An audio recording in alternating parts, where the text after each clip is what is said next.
is this the official East Coast? So everything else is Midwest? Oh, this is the United States, of course. That's just just East Coast. I think it's interesting. I think this is a thought process of like I said something to somebody on Twitter. Somebody was like, Nationals should be in Atlanta. It's got a wonderful airport. It's close to it's right next to and it's like, come on, you guys! Like literally 3 days ago, you guys were in Baltimore, and like I get that there's less populace on the West Coast, and that's how it works or whatever.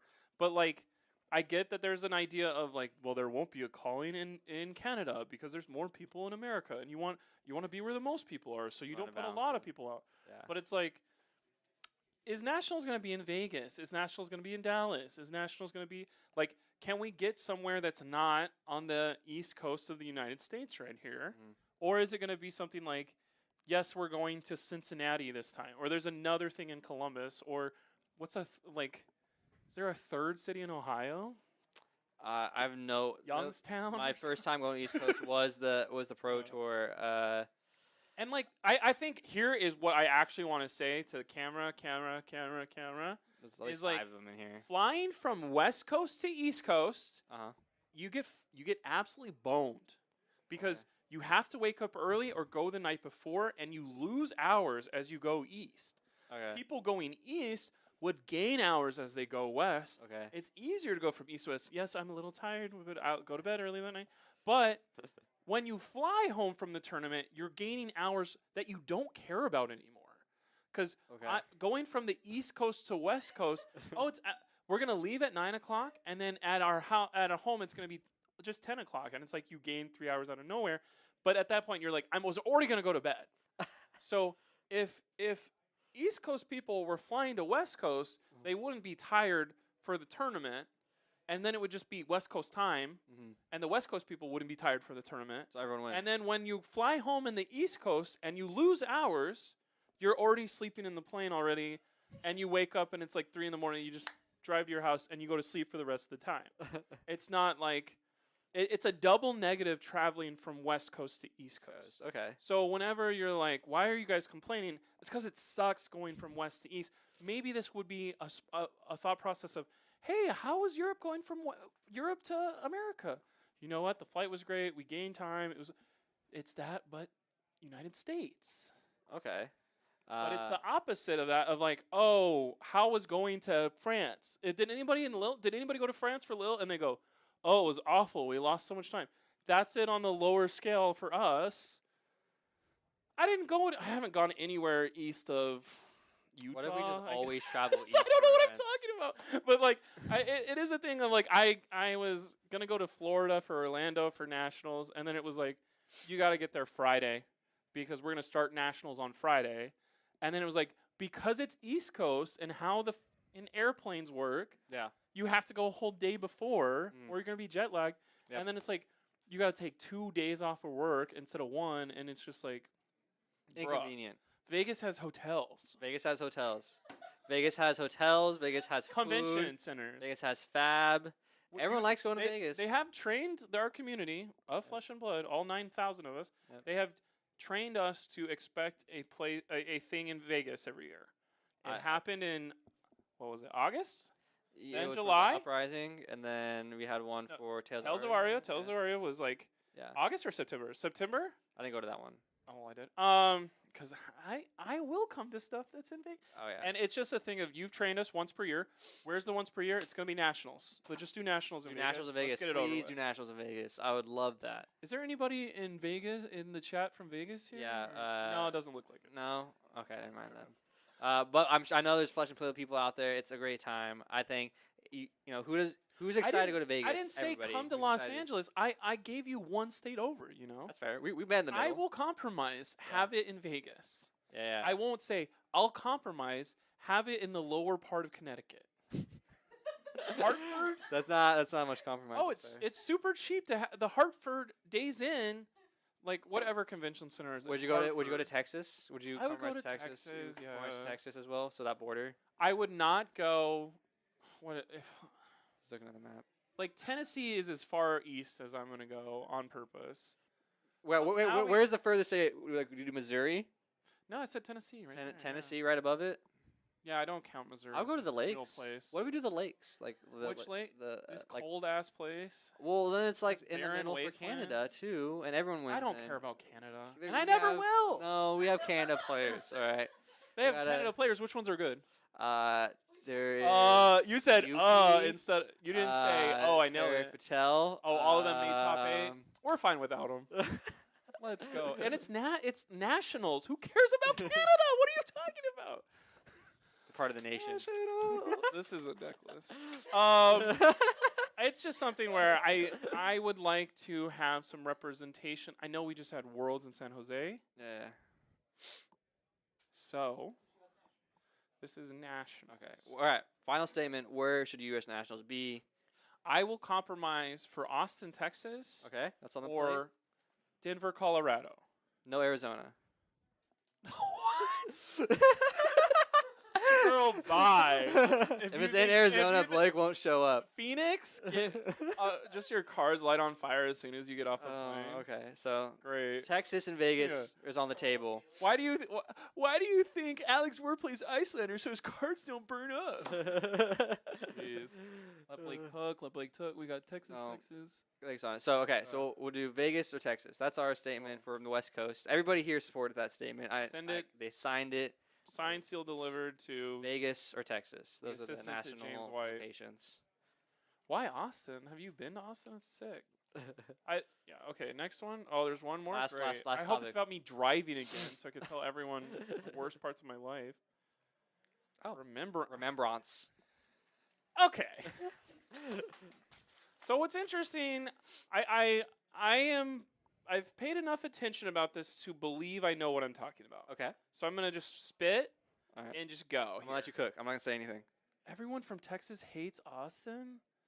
Kadachi for one. That sounds. Don't a little get weird. off track. We're in the middle of a segment, sir. So what's happening here with remembrance is when you walk into a saloon here, it's like, do you have the gun in your pocket, your hand, and the gun in your boot? And they'll be like, put your guns on the table, and you'll go, here's my gun in my hand, but then you have one in your pocket and you got one in your boot. So what I'm trying to say is remembrance, when there was lists of 3, there's 3 remembrance. You just auto lose if you yourself don't have 3 remembrance. So it's almost a thought of a gentleman's agreement of whenever we present our hero, this is what I was hoping. I know this isn't how this game works, but the idea of let's both present our heroes. We're both playing a Dromai into Oldham or something. Do you have 3 remembrance? If you do, if you have 3 remembrance and I have 3 remembrance, let's just take them out, throw them away, put them in the sideboard, because if we both play 3 remembrance, we're going to spend an extra hour and 15 minutes on this game searching for the small little bitty pieces of getting ahead. Mm-hmm. But if it's all or it's nothing. Or maybe you go, let's take 2 guns out and put one gun in. 1 remembrance. That way there's a little bit of variance of, did I get my remembrance early and then it hits me early? But like the thought process, somebody was telling me this is what they did in Yu-Gi-Oh! Of like, do you have this card that's super powerful because I have the same card? We either both play it or we both don't. And that was the whole thing. And then someone screwed it up or they're like, yeah, I'm not playing it. And then they did anyway. They put it in their sideboard. They're like, yeah, I have 2 copies. And they're like, okay, I'll take my 2 copies out. And then they had a 3rd copy in the sideboard and just won the tournament. And he was like, I didn't really lie. Nobody even said that visually, but that's what I heard them say. I think what's interesting too is remembrance is a tool to use against our friend Oldham and Fatigue. Mm-hmm. But if Oldham has 3 of them as well, we're just doing stuff for like an hour for no reason. And like I think that's something where I don't want to lose a game because I only put 2 remembrance in and my opponent did 3. That feels bad. I don't want to lose a game because I put 1 remembrance and my opponent had 3. Okay. Because that just feels like we're not playing our best cards and getting our advantage going. We're blocking with Crippling Crush, which is such a bad thing because I need the Crippling Crush to beat you. Oh no, I just put 3 Crippling Crush back in and with remembrance. Mm-hmm. And that's a valid strategy and makes sense, but it's always been kind of 1 copy, not the entire game plan. Run my opponent out of stuff, remembrance my stuff back in early, and then go. Is something where I'm like, okay. Like, I wish everyone knew I don't have any remembrance in my deck. We can play this to the letter of the law and just go, or we're both like the idea of I'm going all over the place. 3 Necria, 3 Uvia, and 3 Remembrance sounds awful for everyone. Like if you said I have that, I would just concede. Like Right away. I don't want to play against Stromai that has all this, but there is a chance you draw 3 Remembrance on my Blood Rush turn and I just run over you. Right. So I get that that's why that Remembrance has a 0 in the bottom right, a 0 in the bottom left. Instant. Like there's nothing going on here. Do you think it should be banned? I think it should be get out of here. You should be taken out of the meta for health I would love for it to purposes. say legendary, much like a Gorganian tome. Oh, so like I a see one of? I see this as a Gorganian tome, Okay. which would be sick if it was like, oh, that's what they're gonna do. Ban Remembrance, Okay. make Remembrance number 2, make it cost 1 red, or what? Not cost 1. Make it pitch for 1, Okay. cost 0. Okay. Call it Remembrance with Remembrance. ANTZ, and then go shuffle up to 3 action cards from your graveyard into your deck. Mm. Banish Remembrance. If your opponent's already played Remembrance, shuffle 4. So it's kind of like it punishes you for continuing playing for each side. So it's like, I don't know. I just want this to say legendary. 1 copy only. what if it was random? That way the light switch is 1 or 0, not 0 or 3. Because if you walk in there and you're like, oh, hi, you're playing Oldham? All right, let's do it. And your own opponent's playing 3 Remembrance in their list, you're just like, oh, I'm going to lose. I just don't know this for an hour and a half. What if it was random? 3 random action cards from a graveyard. You know nobody plays random shit. Exactly. I think it would fix it, and you still get the power of getting. If the you recurve said stuff. if you said shuffle up 1 to 3 cards in your deck, roll a dice. Yep. Roll a dice, divide by 2, and if you roll a 1, it does nothing. Maybe. I mean, you love dice games. Oh. I know how much you're a big Brute fan and dice rolling. It's just something. Dromai wouldn't be playable if she didn't have any remembrance. Good. Why is that a negative thing? There's other heroes that aren't playable if they don't have certain cards, and I don't have cards to deal with go wide strategies, so I can't play my play. It's not playable. Who cares? I think it's so funny whenever it's like, oh, my Runeblade loses hard to something. We should get Skeletor back. It's like, no, you just lose for 6 months.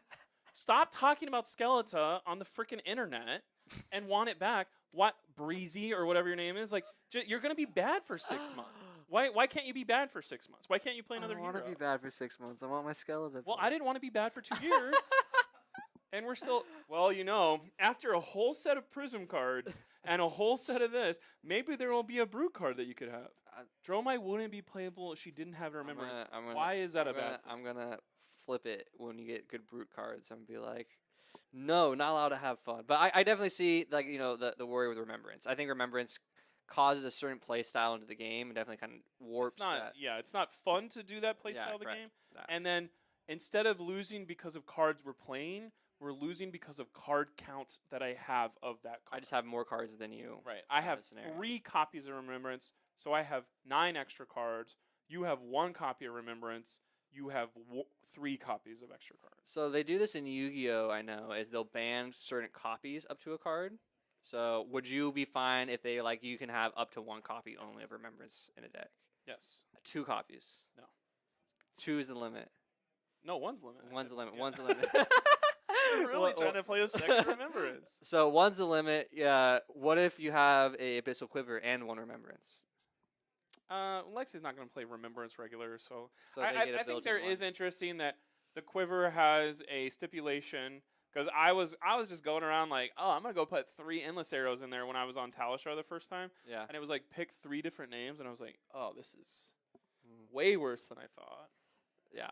And I think what's interesting is if you draw Remembrance in your first 8 cards, you are kind of like, well, this sucks, but how many times do people not have this? Yeah.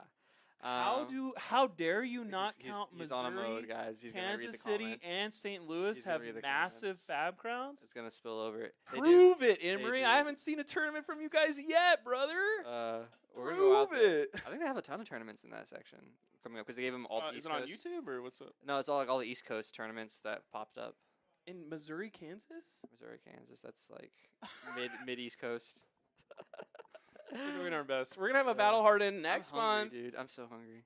If you want to fight me in person, I'll be Yeah, Blake's gonna be there. Come out of the battle harden. Please unless invade. I'm driving We wanna there and my see- phone falls and gets underneath my foot and Yeah, I go like, Yeah, we want to see more people. We're always excited to interact with the community and connect these Yeah. smaller communities that may not know about. That's also why we broadcast, so you guys can see our lovely small community. They're all back Right. there. We keep them behind the glass. They're a bunch of Yeah. animals. this is a community that's not in a flyover state. I don't know what that means, but okay. That's what they're saying. They're saying no one cares about them states because they're called flyover states. Oh, But that's oh, something because we you fly say to over be them, you get rude, to and now we're places. coastal elite when we do that. That makes sense. Okay, I I've didn't never know been that. elite at I've never anything in even- my I've entire never life, so I've been made it. coastal, but that's cool. I've been something else that goes with coastal. All right. Any more? You got last little bit on the remembrance. Any more? No, we're Are you done. barraged? You threw your We're punches. barrage out of here. Like I said your piece, drove Justin maybe 6 months ago. and he still didn't forget it. He made you talk about it. Yeah. And what's nice though is when somebody did carpool and brought me because they know I'm not a good driver. So if you do that enough, you can passenger princess your way around LA. That's It's really great. fair. Just out of Oh. concern for other people's safety. That's barraging Blake. We got round 6. 6, bro. We're almost Round we're 6 almost- after a short break. Love you guys. Thanks for sticking around. Maybe pick somewhere good for nationals. We're back, ladies Whoa. and gentlemen. I'm Colin Honigman from the Attack Action Podcast.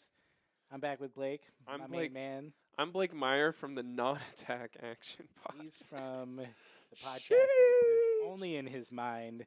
And to tap into that, we're going to use some special technology, zoom right in to the Barraging Blake cast. It's time to get Blake's opinion on a variety of topics. Okay. and they're starting to get easier than harder, right? I don't know. You tell me. I haven't been actually mad since last February. So let's go, you know. I feel like there was one we were both mad, and that was fun. Oh. So, Okay, maybe I we'll do remember that. I remember that. Let's do that. Here we go. It's Plague Hive. What happens when they pitch Plague Hive, Blake? Oh my god. Okay, so I'm gonna be part of this problem finally. I mean I've been playing Uzuri, blah blah blah blah blah. Blah, blah. What sucks is I my first outside. I'm so excited about all my outsiders. I'm gonna build this deck. I'm gonna play this. Somebody in our meta, he judges these things. He's the worst because Not to name names. he's like 9 codex. I'm blowing up his deck list. He's literally gonna go fight in Baltimore. But it's just a pain in the ass. I'm always like only have 2 health to survive, and it's like, all right, I'm gonna roll this dice, and he puts out his disease tokens, and he goes, a 1 or a 2 is blood rot, a 2 or 3 or 4 is inertia, and a 5 or a 6 is frailty. Every mother F time he rolls his die, and it'll literally go to 2, and I will block with my full hand. The blood rot comes in, and I literally gave him the kitchen sink, and he beat me exactly, like, without, like, some arrow. I was probably going to lose anyway 2 turns from now. But, like, the 4 damage that pitching Plague Hive did twice of 2 exact rolls on blood rot was, like, a moment where I was like, why do I like this game? Like, I don't get it. Because, like, I do like having the options of I am the person who's going to block extra here and get this out of here. And now, if you block extra, now you can't afford the blood rot pox. So that's annoying now. And now we're going to have to move straight to the people in the window who think they're cooler than blood rot pox, you know? Those people are annoying as hell. So it's just frustrating because I'm sure if you're a dagger wielder, you're like, oh my god, I hope I don't get frailty. And then you get frailty. It's probably one of those things that are explained in science of like, oh, of course you're going to get the worst ones because those are the ones you're going to remember and all that kind of stuff. I don't care about inertia. Give me inertia every time. I think that's what they call the Blake hypothesis. Yeah, the confirmation bias, but The negative. Blake paradigm. Yeah. The worst thing that could happen to Blake will happen when Plague Hive is pitched. The other thing that happened about this card is I was going to trade my Codex Blood Rot that was $300-something for a Plague Hive and a couple of legendaries. And somebody's like, I'm sick. I can't make it. And then 2 weeks later, we traded, and he was like, oh, the value's down, so we're just going to do 1 for 1. And I was like, what? lost $130 something of value because you were sick or didn't want to go. You could have told me, and I would have traded someone else. Yep. I just gotta be meaner. All right, here's a question. Okay, here's an answer. When Evan, who we won't name, rolls on Plague Hive, does he always do the same 1, 2? He's 1, looking 2, at you 3, like, 4, 5, 6? okay, so 1 and 2. Yeah, it's always the same. It's always, okay, I feel like So if he was chaotic so evil, he would switch it up every 1 time. and 2 is blood rot, and you're just like, and whenever he does the hand to hit you after like good The hand to hit you? game, I'm always doing the Get out, get that out of here. Evan wanna does have a touch you at all. particular way he likes to congratulate you at the end of the game where he just crushed you and it's not fun. No, and then he'll go But he won't watch this, so it's fine. Because he's out there No. judging. Great judge. this card, and it's annoying the hell out of me. Oh, all right. Here Ugh. it is. The psyops are in effect. How are they affecting you? Okay, so psyops is another word for conspiracy theory. I feel like, Is it?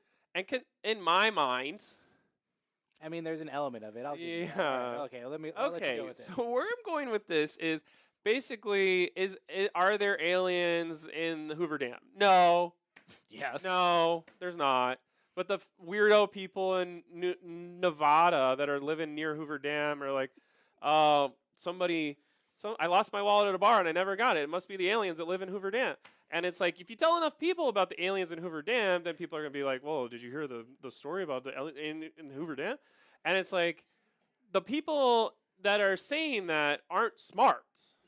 They're just saying stuff long enough and getting a little bit more influence, and then people start believing that. All right. So now instead of Hoover Dam in Nevada, we have the best Stromai player in the Great Lakes area or whatever it is. So if the best Stromai player says something in the Great Lakes area of, no, I promise you, you put smashing good time in and you're going to crush everyone. Or knick-knack, brick-a-brack, whatever that disaster was. I know he's not in the Great Lakes area and he doesn't play Dromai. I don't even know that dude's name. But it is kind of like no one is influential enough in this community to make the card market go buy cards. And if you are, go do something else in Flesh and Blood. Go be influential and run for Congress. Why would you use your influence to make a Majestic from Arcane Rising rise up by $4? For money. Make money at poker. Like, this is a hobby.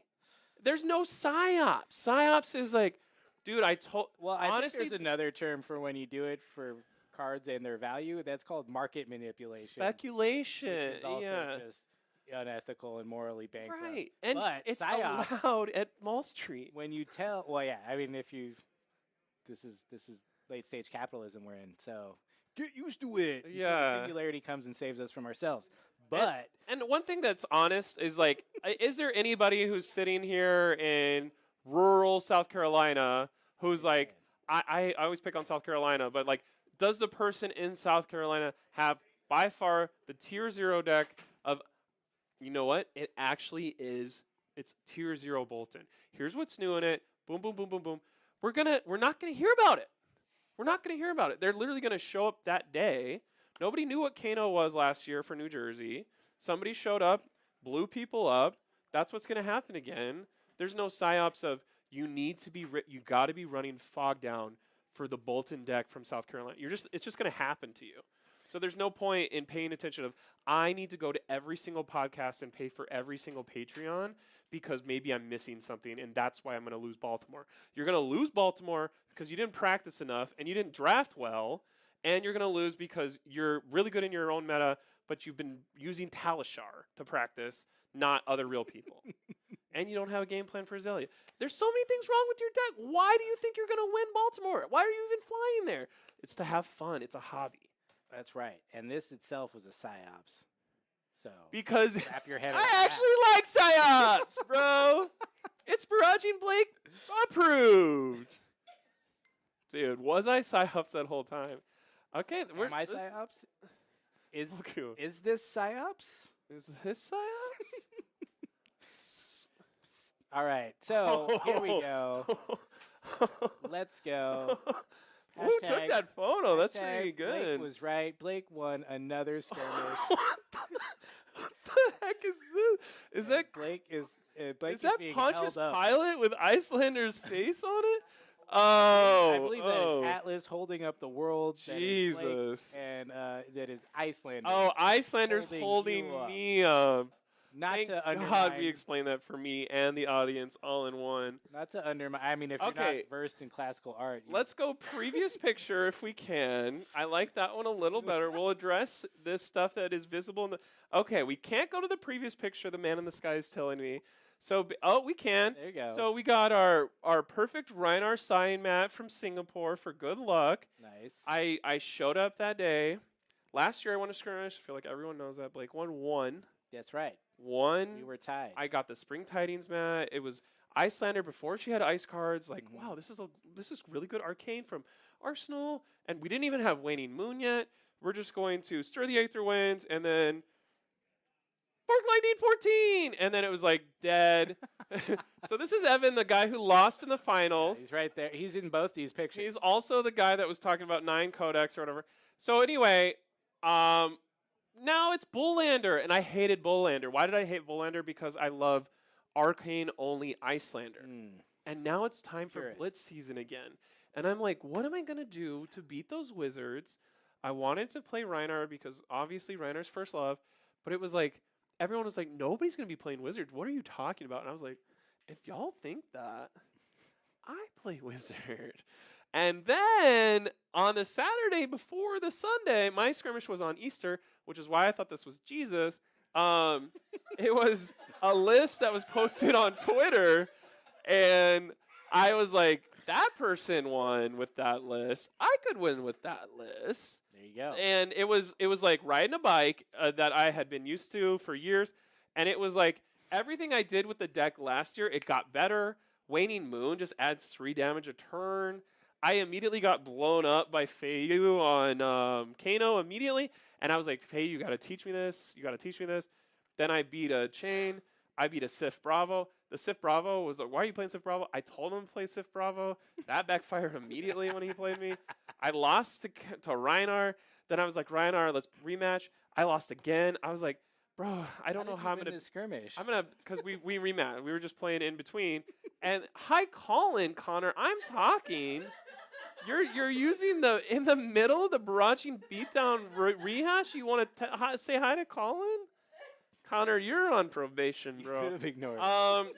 And so I basically taught Joel Joel taught me how to beat him, thinking, oh, well, we're not going to play again. I just need to certify play the other Reinar. Then we play in top 8 immediately afterwards. And I was like, Joel, it sucks to Oh. suck, dude. You should and have then not said anything. He goes, my health was 6 before I had my first turn. Really? So 18 down to, 12 damage. 15. And No, you're. I'm at 18, yeah.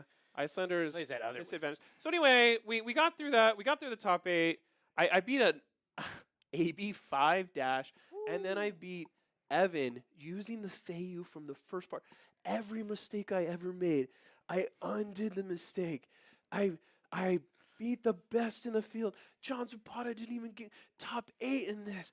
People that have almost won Battle Hardens didn't make top 8, but I made it to the top. And there's a lot of jig. I gotta figure this gym shit out. I made it to the top, and I get my first skirmish win of the year, April 22nd. I'll do it again. Be ready for it. It's coming. One skirmish win a year. It's one of those things that it reinvigorates your love, and then you start watching Azalea dominate arrows today, and you're like, maybe I really do got to figure out this gym shit, and I can just focus on that for a So bit. could you say that all of your experience through the Swiss of that skirmish, you were just psyopsing all of your Oh, I think that's just called learning. You know? opponents? No. What's the difference between experience and psyops? Subscribe now to find out. We Yeah. got one more topic. That'll be on Patreon only. Yeah, Patreon only content. How to psyops everyone you know and be liked. Cool. I like that. Okay, Oh, yeah. we have so one more? this is some warning content. I don't not like warning this. of the content, but this is, Is this the one from earlier that I this is a PSA saw a little bit announcement. of? And just so you know, Oh, whenever you see Blake, make sure you slow down while you're Where- walking in front. okay, you gotta say in my ear where you saw me be the most mad about this. every day at Odyssey. I feel like I'm not. People aren't gonna be on my side on that. I gotta figure out a fake one where they'd be on my side. I think what's frustrating. Okay, so I walk in the mall a lot. So I'm walking in the mall. It's like left and right mall. You walk on the right side because you drive on the right side. So if you're ever walking on the other side and going the wrong, that's like completely different. If we're walking on the sidewalk, like walk with purpose, I think is the main thing. There's just walk slowly isn't. It is kind of like, what are we doing here? Like, I think there's a standard pace of like, this one's, I don't know. It's like, is it 3 miles per hour or whatever?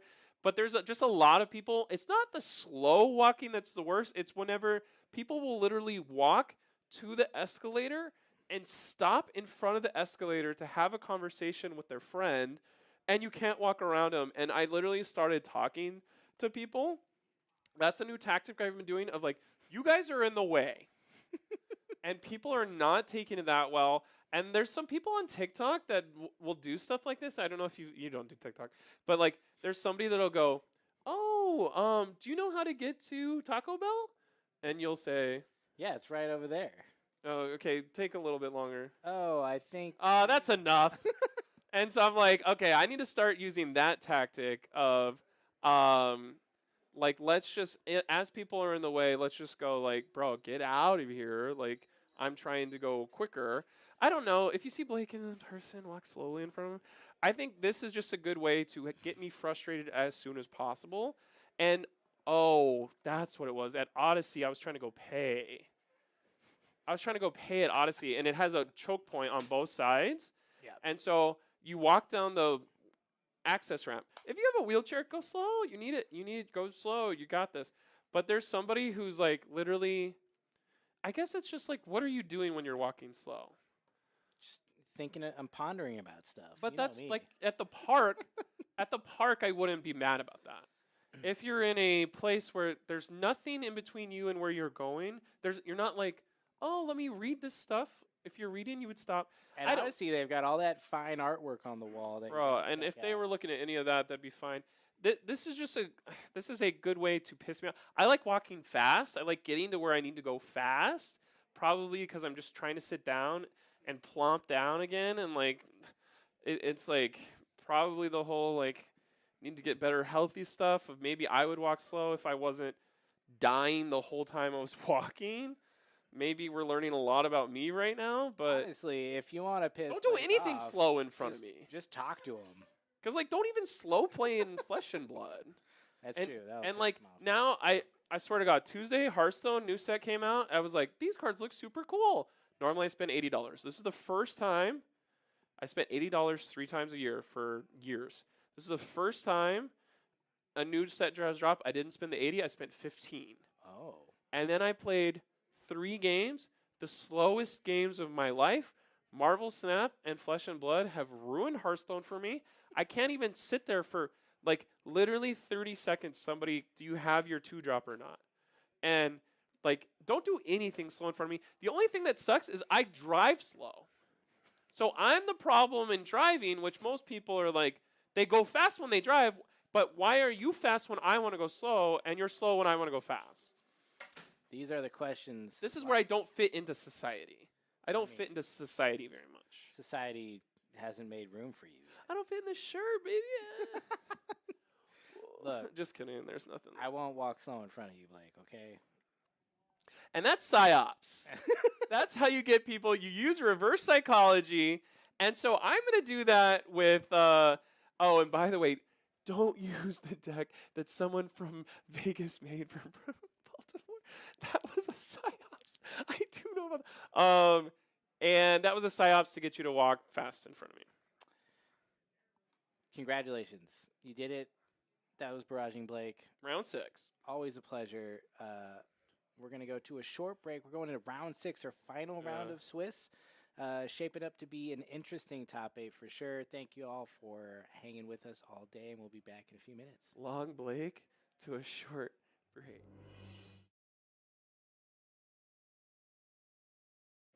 All right, we are back. We got a few minutes between rounds here, so we're gonna take a little second to sit back and think about some stuff. It's time to ponder with Colin. Me, Colin from the Attack Action Podcast. I'm joined by I can be with you or by you. you. Can be with and by me at the Whatever same you time. prefer. Sam O'Byrne. You know what? This is a time for me to ask some questions that I don't have answers to, but we're just going to talk about it. We're gonna pond. Yeah, we're going to ponder because, I've got the face that looks like I'm thinking about something when I'm really just, wondering what's for dinner or how much more Kano I can fit into my schedule. So let's dive into it. I think we got a couple of topics today that I think are somewhat relevant and interesting to talk about. So yeah, we're talking about the calls for bans, and maybe when I came up with this topic, it was like, well, maybe people should stop calling for bans. But after seeing some Azalea stuff today, maybe they're right. But you know what? I don't know. Here's my thought. Tell me. This is what we're pondering on. Okay. Should we just cool it on this calling for bans 2 weeks after a set comes out? We're in a new meta, and the first thing people do is see a hero do really well, and then they call to ban a bunch of cards. And my reaction is, well, why don't you just adjust how you're playing against this hero first, and then come back with a ban idea later? So I don't know. What are your thoughts? I guess. Well, this is. I'm but the guest on your talk show here. So I'm asking the questions. So. Oh man. Well, can I will respond to your question with the question. What do you think constitutes a ban in Flesh and Blood? When do you look at something and you think to yourself that needs a ban? I think when there's a proven track record over a period of time that shows that something is absolutely busted, or if you can point to the card directly and say why it violates the core tenets of the game. Sure. We saw this with Awakening. It basically encouraged you not to block and then do something completely insane that you gain nothing but value from. So that was clear, Sure. Duskblade. Just busted. We didn't even get a chance on that one. Anybody who did try to take a chance was yep, this is busted. So, things like that make a lot of sense. Starvo probably should have been banned. I'm going to say that. That's okay. I can say whatever I want. This is your show. This is my show. This is we just created this just for you to get your willies out. And I think in the past, LSS has been really great about looking at the meta and banning certain things. They suspend cards where they think they need to be suspended. They ban them outright when they think they're broken. And they've been very kind of transparent on the reasons why, and I think that's all really great. They've also been transparent on the fact that they will use this suspension and banning to manipulate the meta because they want to, which you can feel about that any way you want. I just realized we got this mushroom up here that's kind of funny, but that's okay. That's our next segment. That's our next segment. What is this mushroom? What is that mushroom? But yeah, it's so, I think there are clear points where that comes into play. And I'm not against banning things. Mm-hmm. I just think when, we have one big event or 2 big events and one hero does really well at that event and people's immediate reaction is well, this is too good, this is bad. And you're just just let Azalea have some fun, man. She's been just under the rock for a couple of years. Yep. And all the diehards who've been playing her ever since she came out finally get a chance to have some fun. And the first thing everything people do is call for a bunch of bans. I don't even keep track of how many bans they want, but it's Codex of Frailty. It's whatever. I mean, I guess Codex is probably the only one that I would consider we might see a ban in the future, but I don't think it really needs to be worried. Right now, let it play. It seems like it's from what I'm understanding, for you it's about length of time with the thing. See how the thing actually develops. If Azalea is unbeatable for 2-3 months, at that point data is clear. But we're still in the period of time where we're gathering the data and we're seeing how the cards really play, seeing if there is counterplay to something like Azalea. Codex is hard to play around. There are small ways you can, but in terms of just the hero itself, Lexi, Azalea, if these cards are pushing it too far over an extended period of time, that's when you'd want to see something change. Yeah, and I think that has been the way they've done it. So it just seems like the reaction people have to a hero doing well is to just call for bans. Yep. And I'm not into that. Yep. I think, I'm also, not someone who's chasing the meta. I don't switch up my hero to play the most important, best deck in the meta at any given point. So I'm probably in the minority for a lot of people where it's just like, well, I'm going to play what I want to play, and I have to adjust that to be as good as I can into this meta. And sometimes it's not your meta to shine if you do that, and that's okay. And it can be frustrating, but I don't know. It's just I just don't see how your first response isn't, well, how do we beat this? That should be the first response, especially if you're considering yourself a competitive player. I'm calling all of y'all out. So if that is your Where's your concern- fire? Yeah, like that should be your cue to like go into the lab and deck build and try to find a counter to it. And if you can't find a counter to it, you're probably supposed to be playing that deck. So figure it out. And that's easier said than done. That's why I'm not one to do it, because I'm not the Yeah, everybody, deck you builder. deck build, not me, but you do it. Do it for the rest of us. I mean, that's how That's most true. of this works. That's A true. couple people build some decks, and the rest of us just profit. So Thank you. Yeah, Thank you you. for your service. But at the same time, I think the first reaction it just seems like kind of just overblown, and I don't know. Twitter again. Also, another thing, side comment: Twitter's not the place really for coherent discussions about stuff. So What? I'd rather Really? you have those conversations, in person and on maybe a podcast or a YouTube channel. So if you have a lot of opinions that you think are relevant that you need to share, it's real easy. Just go out there and just do it for the rest of your life. Spend a bunch of time and money to make that. But yeah. Easy enough. Easy enough. If you have things you want to talk about, don't go on Twitter. Start a podcast. God knows we don't have enough of those in Flesh and Blood. We don't have enough of Podcasts. It's like low stakes, happy, fun podcasts where we just have a good time. Everybody's so competitive. Ugh. But that's fine. You do your thing. I don't know. I think that's about it. I don't have much else to say. I think it's just silly that people want to ban things immediately. And if You you, want to let it marinate. if you disagree, Start a podcast. don't at me. Start your own podcast. I don't want to hear about it. All right. So next up, I think we got something else I've been thinking about. Is staying open in Outsiders draft. How much draft have you done so far? I have done like 6 or 7 drafts. I Okay, wanna it's say. pretty good. I think I'm at like 4 or 5. And I was just thinking about this, and I've heard some other people talk about it. I think the general feeling I get is a lot of people are excited about this draft format. It seems really fun and interesting. I think the gameplay is really interesting. There's definitely more of a mid-rangey feel, and as Isaac Jessen from the Attack Action Podcast likes to say, incremental exchanges of damage. And you block, you do a little bit of damage, you pitch stack, you do all these things that are like really good core fundamentals of Super fun. of Fab, which I think is great.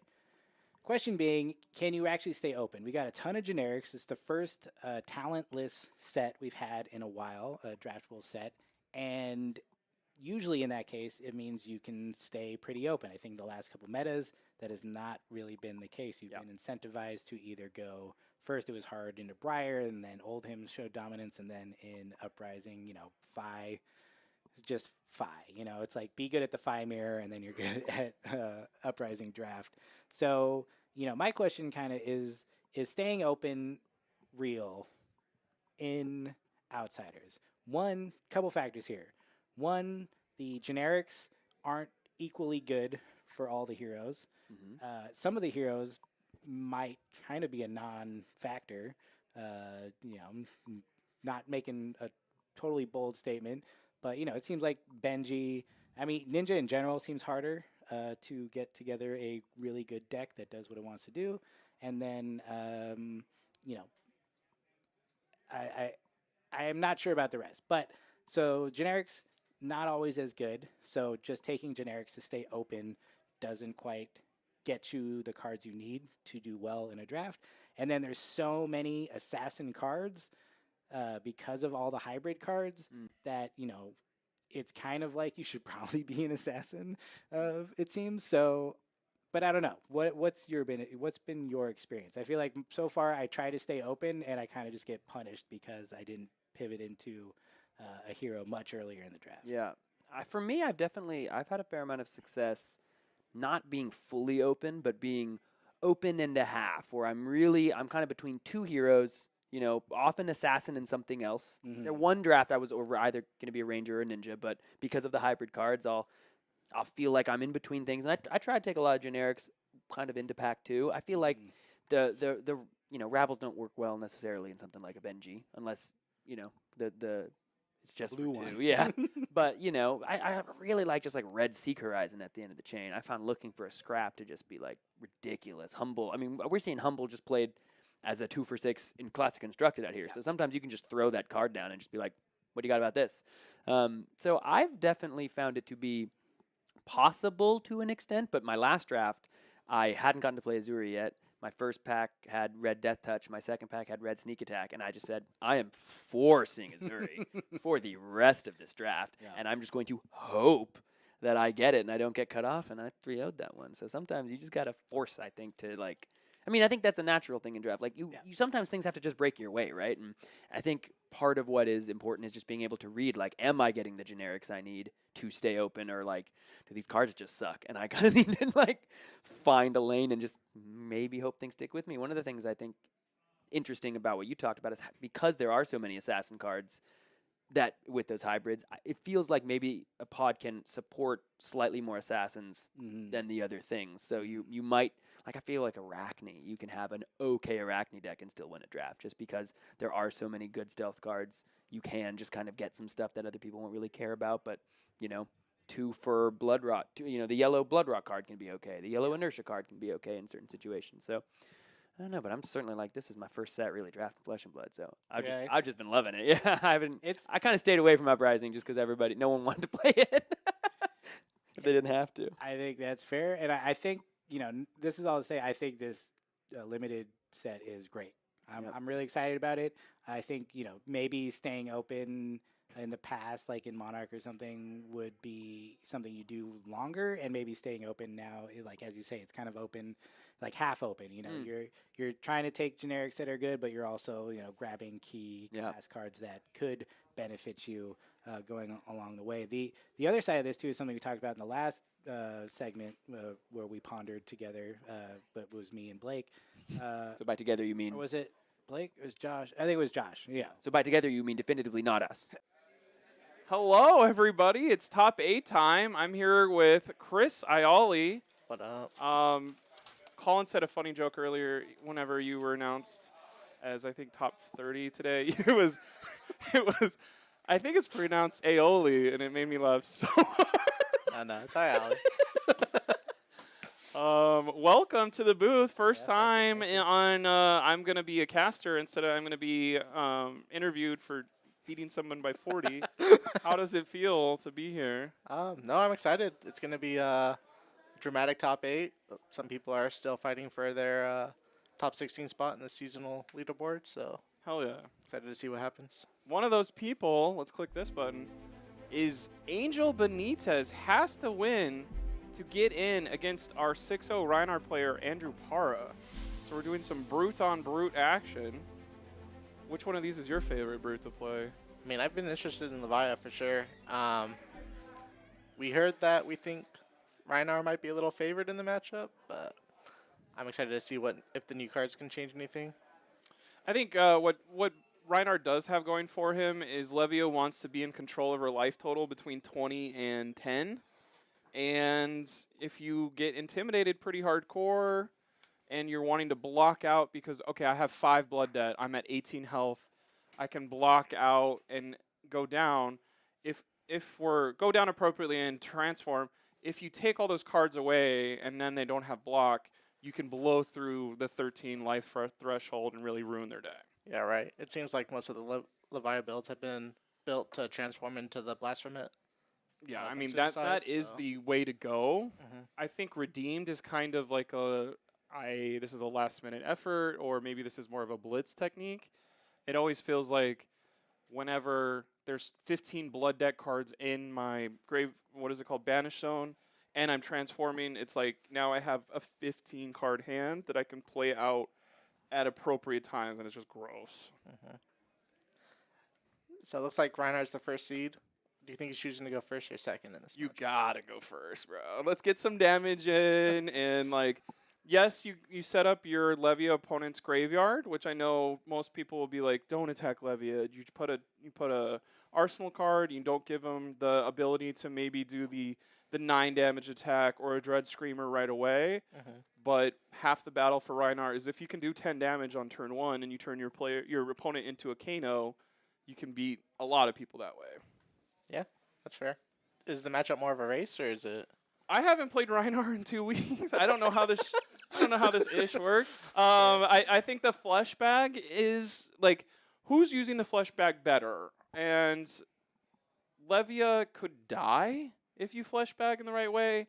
Of like, oh, you haven't banished a card yet. Is the card in your hand the mark of the beast that you were gonna play second? Like, there's certain things there that I think there is some nuance. Not everyone can pick up Levia and play it at a high level, I don't think. Angel is the person who's been playing Levia the longest in our meta in Pasadena. So it is, like, this is great job, Angel. You're on top 8 on another different hero, but it's your pet hero, your first love that now has gas. I think there is, like, Slitherpede alone probably craps on Reinhardt a little bit of, like, anytime I pitch a blue, I can do a Dread Screamer into a Slitherpede for 12 off of 1 blue. Yeah. That's disgusting. I like what you said about the flesh bag, and both of them are going to be presenting claws here, and I think we'll see the flesh bag used most likely on the Blood Rush Bella turns. Oh, yeah. So, we'll Like, see. it basically says, I think that's one way you can think about a Brute player is like, oh, did you win? Oh, you played all 3. You all played all 3 Blood Rushes and you win.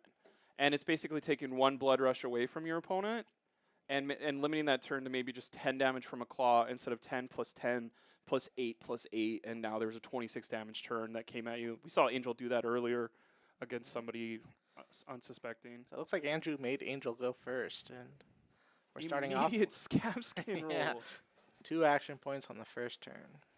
I think Gambler's Glove, I've been floating this topic to a bunch of people, and everyone looks at me like I have 3 heads when I say it, but like maybe Gambler's Glove gets into, I keep losing to Levia. How do I stop losing to Levia? I'm going to play Gambler's Glove myself and ruin my opponent's turn 1 time. Just the blitz technique. Yeah, but on a grand scale. That's a low power 5. Like, that's not fun. There's no card in our graveyard yet. Yeah, I think Angel definitely would have preferred to attack for 6 and get a card in his graveyard right there, but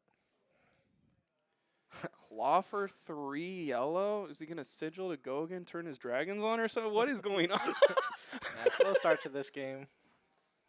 Maybe it is kind of a chicken thing. If you're playing defensive cards in an aggro matchup, I think that's one thing. Like, yes, these people have both top 8'd. When's the last time you top 8'd, Blake? Okay, we get it. But, people are saying it's Levia like Leviathan. My grandma growing up pronounced Leviathan, so sorry, guys. That's why I'm saying it wrong. Claw for 3 is so bad, though. Yeah, so we can see We're Andrew's blocking the hand. swing It looks bait. like he has 2 favor scenes in a sync, and Why Angel don't you has pitch them away. Angel has a command and conquer here, which is going to be Oof. pretty brutal against Get the wrecked. 3D react hand. I think what's interesting too is we're doing our chess pieces are Oh, was it? block 6 or get 2 free resources. 2 5s in a row. I guess Angel's on the roll as much as you want plan, and that only backfires if my opponent ever uses their own Gambler's Glove against me. Claw. This could be 46 claws in a row. I think there's going to be claw in the CNC, which I mean, he better use he's going to use a D react on the first 3D claw. reacts on Yeah. this first claw.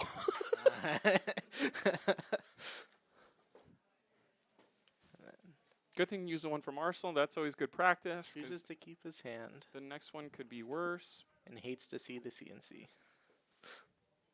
You can see Connor stare at Andrew. Take 6. I don't care. I'm going to be pitching these cards. Andrew's having a good day, though.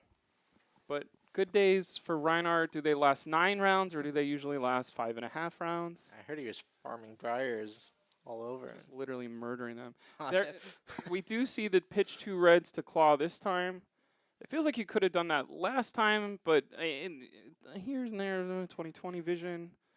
We're doing our best today. I just noticed Reinhardt's playing Heart and Cross Trap here. Yes, that's what I was trying to say earlier. So that's probably your. I want to use a Blood Rush turn. I'm gonna claw. Then I'm going to like Pulping or Wild Ride if we have these cards available to us. Andrew Parr is not playing Wild Ride. Andrew Parr is not playing Pulping. So everything I just said was pointless. Do we have a top 8 to show everybody the button?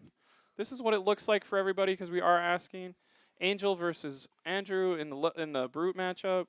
Bravo versus Lexi. That's a win and in for Evan. Peter versus Tyler. That's a fun one. And then just Briar in the bottom bracket. But let's see what happened here. Boneyard Marauder, bro. Top 3 cards out of my graveyard, basically. Yep. And we had another Scabson's roll for 2 action points, so there will be a follow-up to this Jesus. again. We got some spam Masubi coming.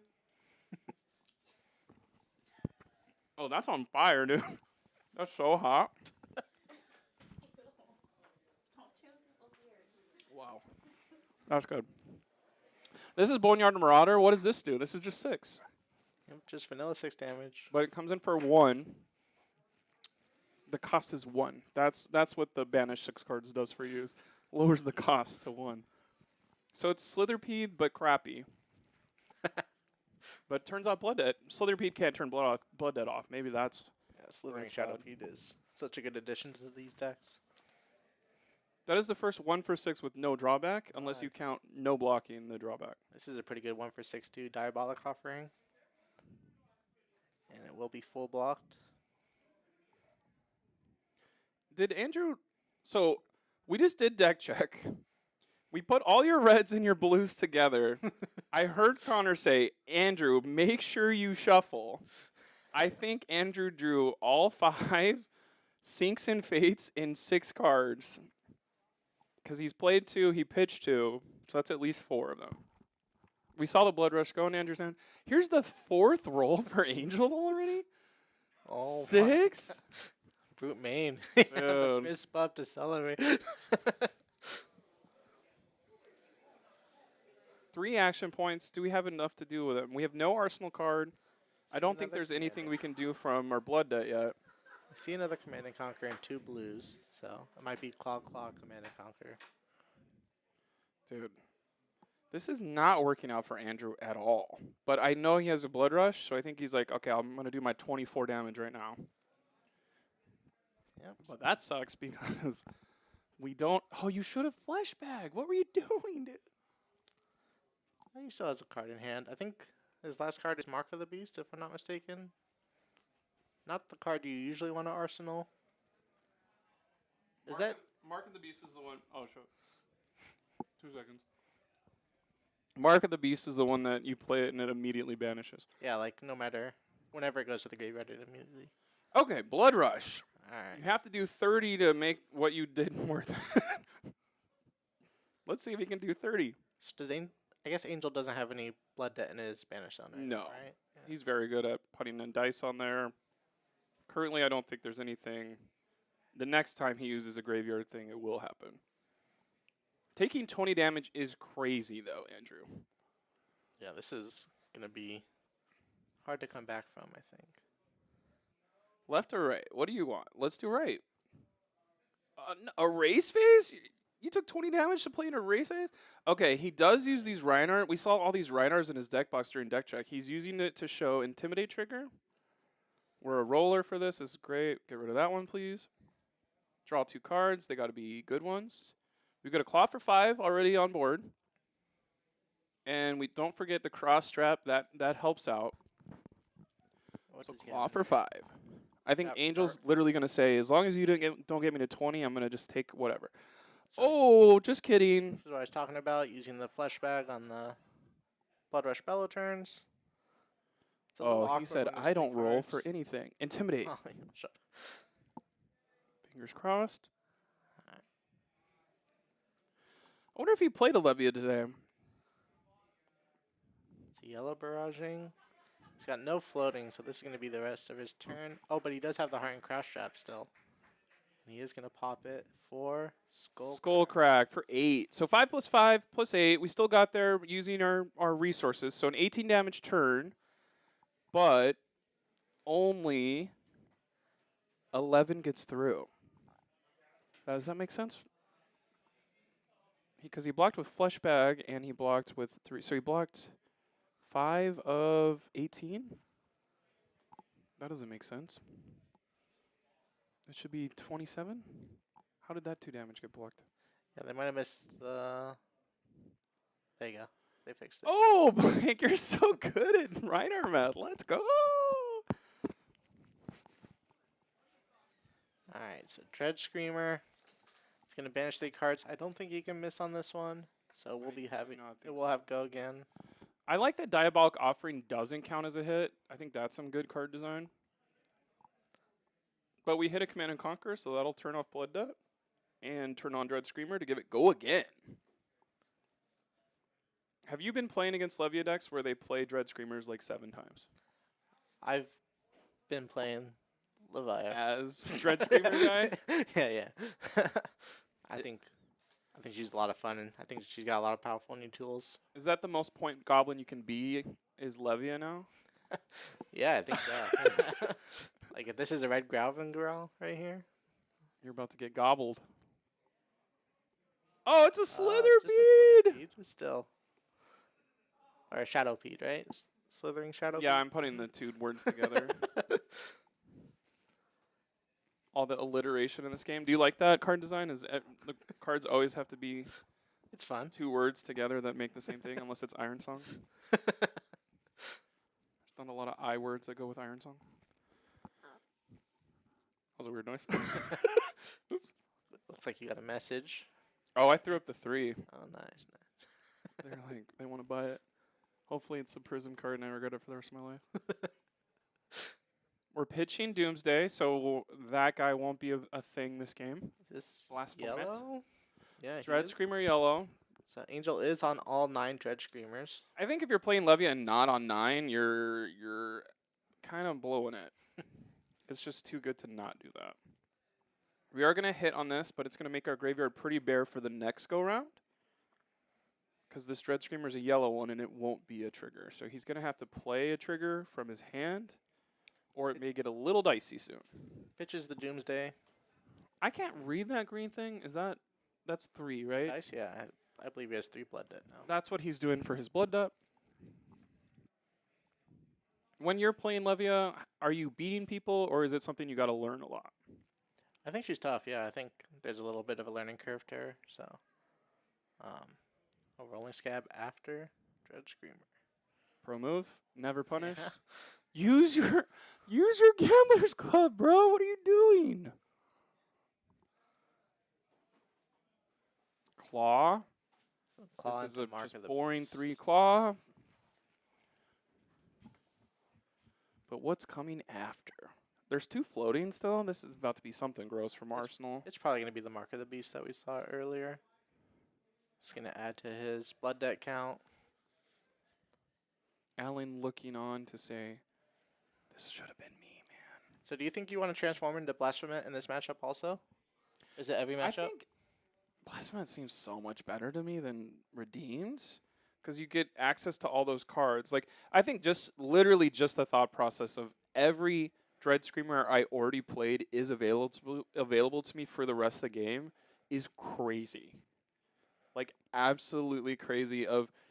I can do 18 damage a turn, just 3 6s to my opponent pretty easily with maybe 2 blues.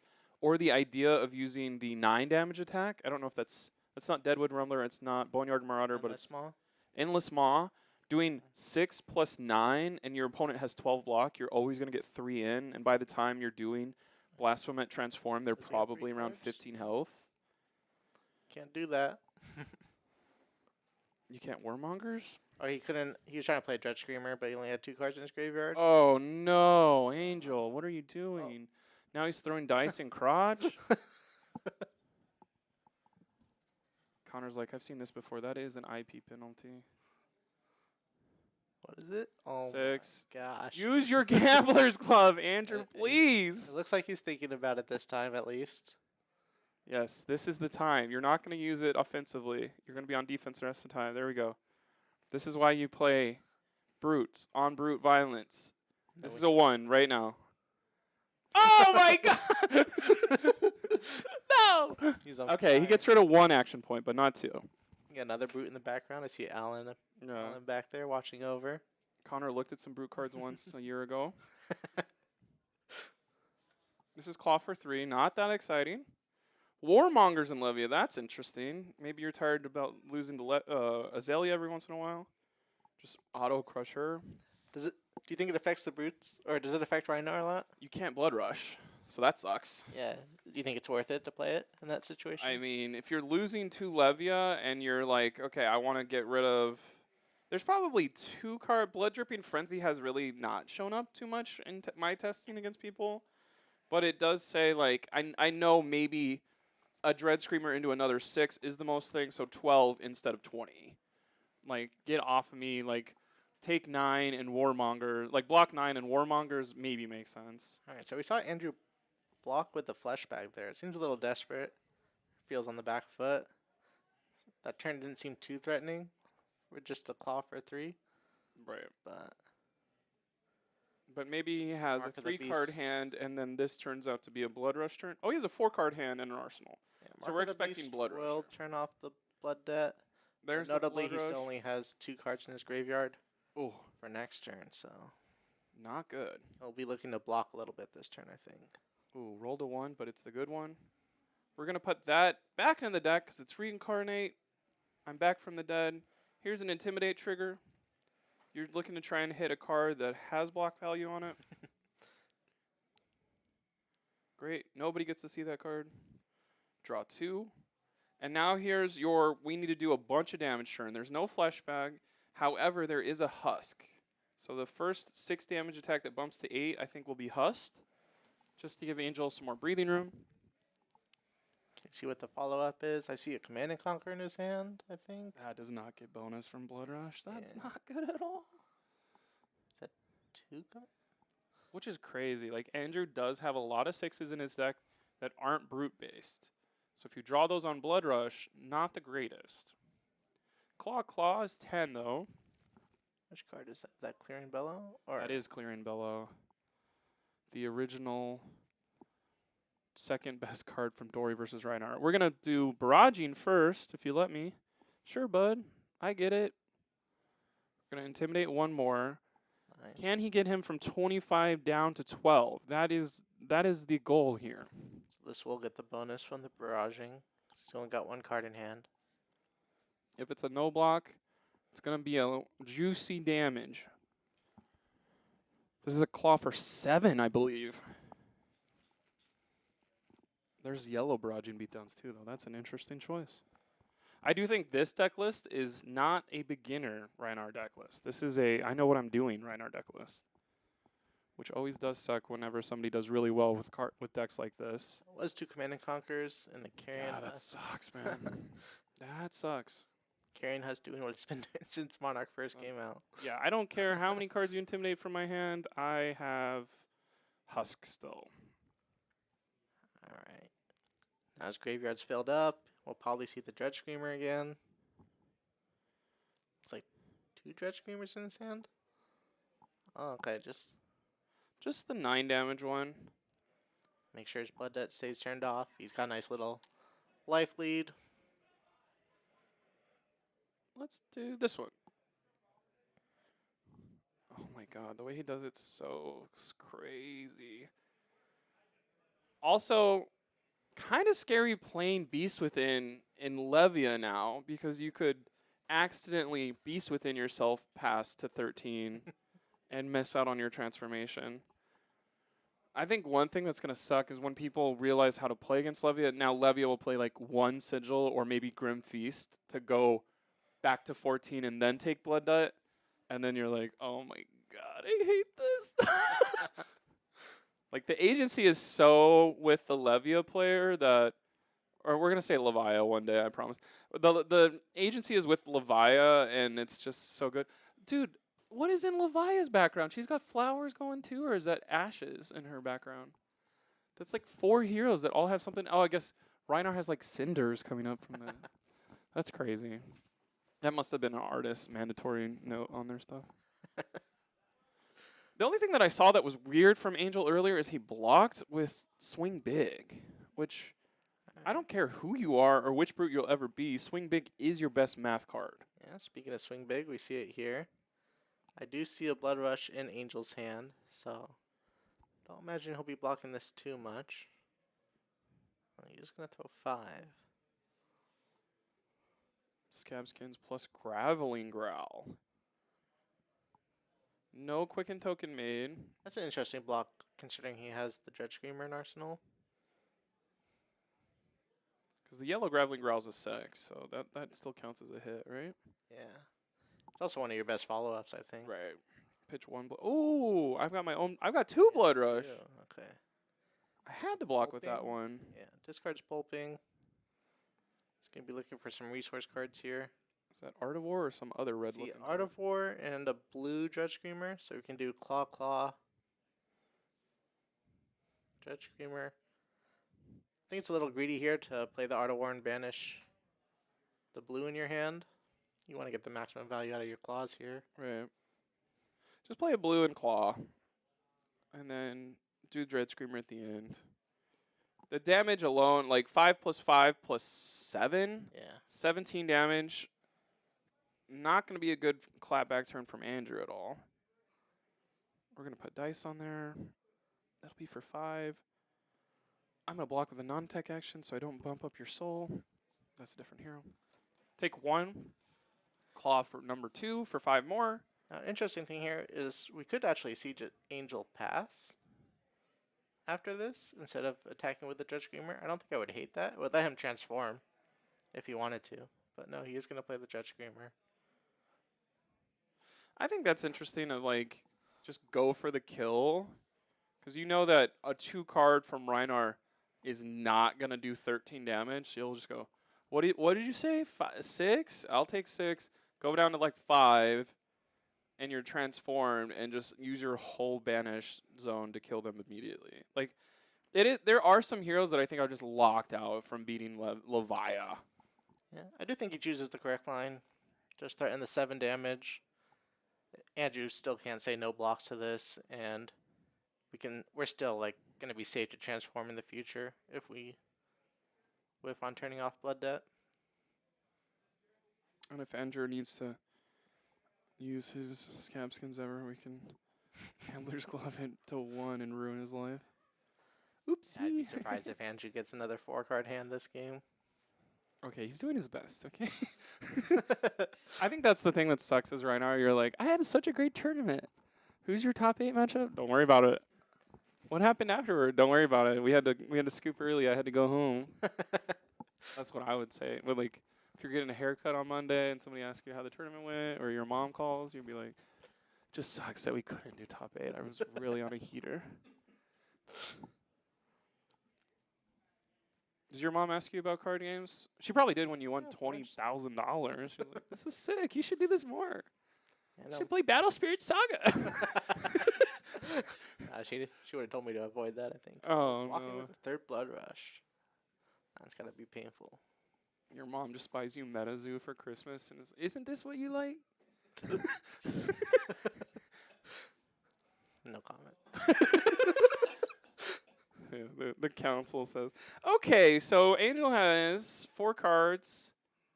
Andrew has 4 cards and an arsenal. So if one of those is... Oh, Starting off with Artivore. Artivore is always a banish for Shadow Heroes because you get to turn all your stuff on and draw 2 cards. You might as well just write Shadow on Artivore. Shadow or Ninja on it. True. And when Shadow Ninja shows up, we're all dead. I think he probably chose Go again here.